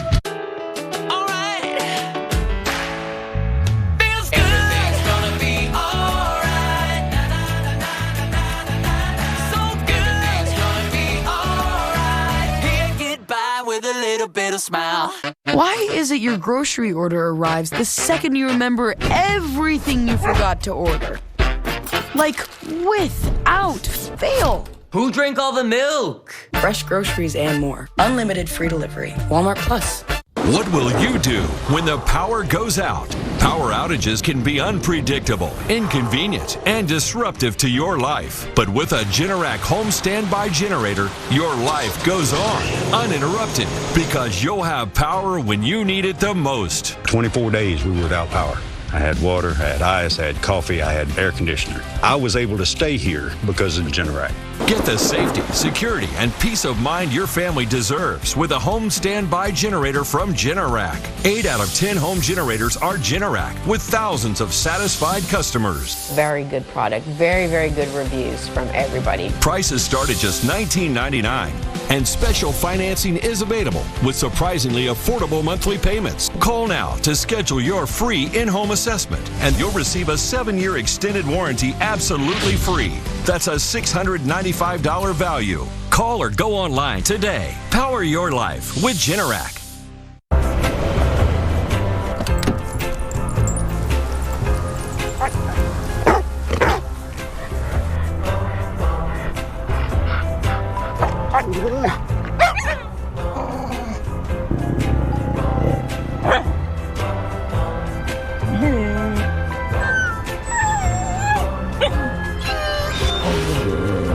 The Subaru Crosstrek. Dog tested, dog approved. Thrive Cosmetics Liquid Lash Extensions Mascara gives you the look of professional lash extensions. Our award-winning formula dramatically lengthens and strengthens lashes with all-day staying power. It's no surprise it has over 1 million 5-star reviews. Join our movement today at thrivecosmetics.com. JC tried Game Flings for the first time the other day and forgot where she was. You can always spot a first-time Game Flings user. Dr. Vasquez, what's going on with the internet at your vet clinic? Well, it seems like my speed keeps going down and my bill keeps going up. It's rough. Check out Spectrum Business. They have fast internet at a great low price. 200 megabits per second for $49.99 a month and business phone for $19.99 a month. I pay twice that. So now's the perfect time to switch. You could cut your internet and phone bill in half. Call 833-919-2122 to get started. Do they make you sign a contract? Sneak in a bunch of hidden fees? Spectrum Business has no contracts and no hidden fees. Well, are they reliable? My clients count on me being connected. Over 99.9% network reliability. They even over-deliver on advertised speeds. More speed, reliability, no contract, and I can cut my bill in half? Bingo. And right now, you get 200 megabits per second for just $49.99 a month and business phone for $19.99 a month. Call 833-919-2122 today. Our goal is to find that $1 million boulder. I will dig till my hands bleed. That's so sketchy, dude. Anything can shut you down. It's almost like we know what we're doing.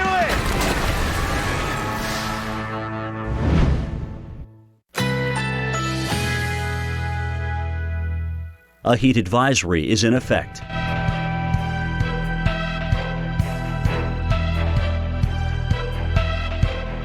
Currently in our area, 81 degrees under partly cloudy skies.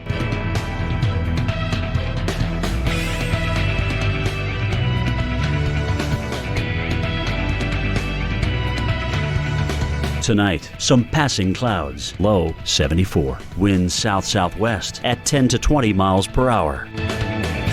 Tuesday, thunderstorms developing in the afternoon. A few storms may be severe. High 95. Tuesday night, thunderstorms early. A few storms may be severe early. Low 75. Here's our 7-day outlook.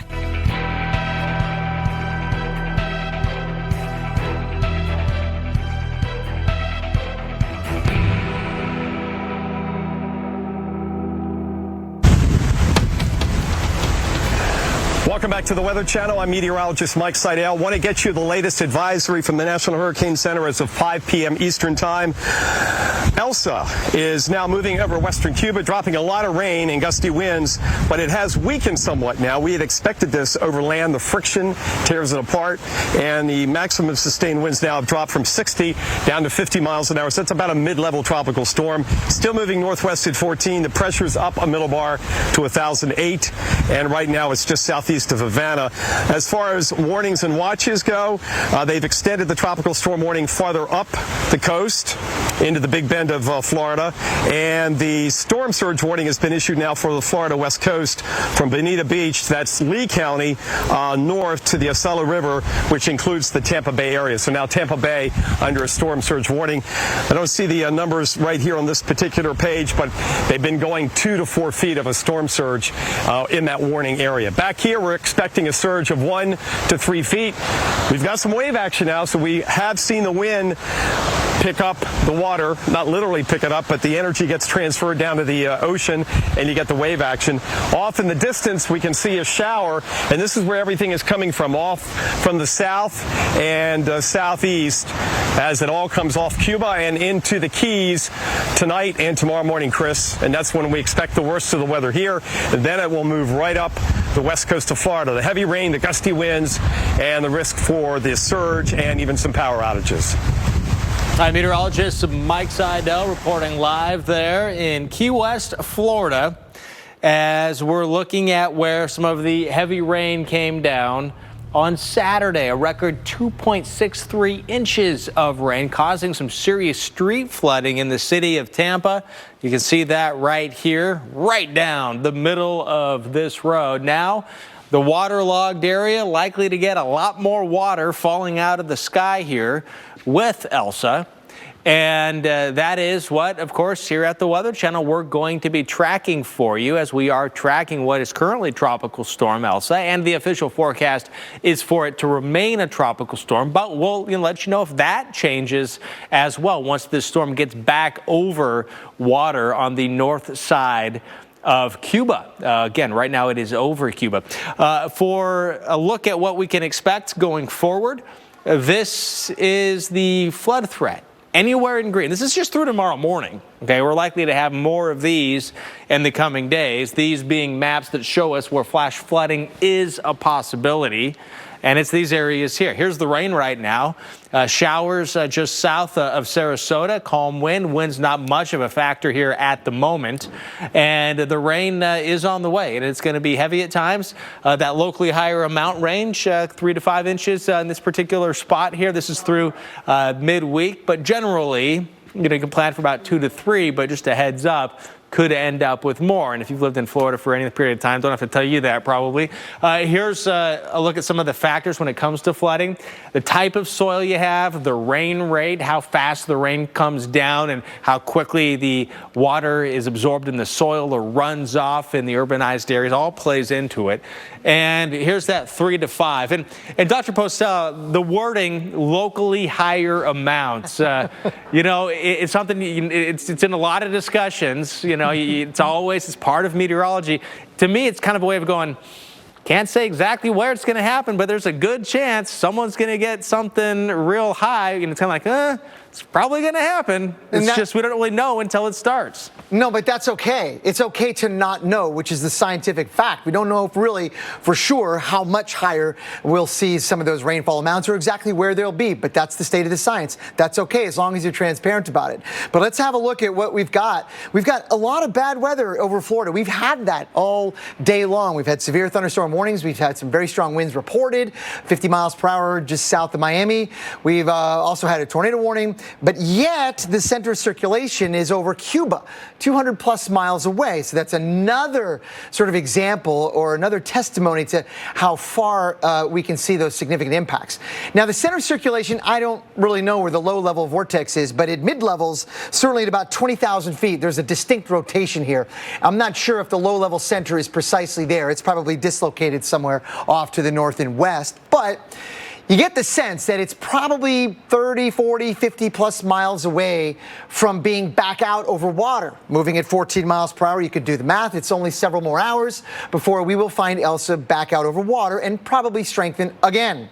Now, the official forecast has it at 65 miles per hour. That's the best estimate, but there's a range of probabilities around that, which includes it being stronger than 65 miles per hour. So stay tuned to the latest updates, because we do believe it's very likely Elsa will be making landfall on Wednesday morning in Florida. Stay tuned for all the latest. Hi, Verizon launched the first 5G network, and now we want to be the first to give everyone the joy of 5G by giving every customer a new 5G phone on us. Old customers, new customers, families, businesses, in-laws, law firms, every customer. New 5G phones when you trade in your old ones. And if you're not a customer, we'll help cover the cost to switch. Just ask Wanda. She's been with us since now. Upgrade your phone, upgrade your network. Attention. Medicare recipients are entitled to save money and get significant new benefits at no additional cost. Hi, folks. Joe Namath here, and if you're on Medicare, this is important. You're now entitled to eliminate copays and get dental care, dentures, eyeglasses, prescription coverage, in-home aids, unlimited transportation, and home-delivered meals, all at no additional cost. Plus, your zip code may have coverage with the Give Back benefit that adds money back to your Social Security check every month. Look, with the uncertainty of the virus and vaccines, you need to get everything you're entitled to. Here's the bottom line. Call to get significant benefits at no additional cost and see if your zip code has coverage with the Give Back benefit. I called to get the new benefits and save money, so I'm not spending money I don't have to spend. With this virus situation, I called to get everything I'm entitled to. I couldn't believe I was missing out on so many benefits.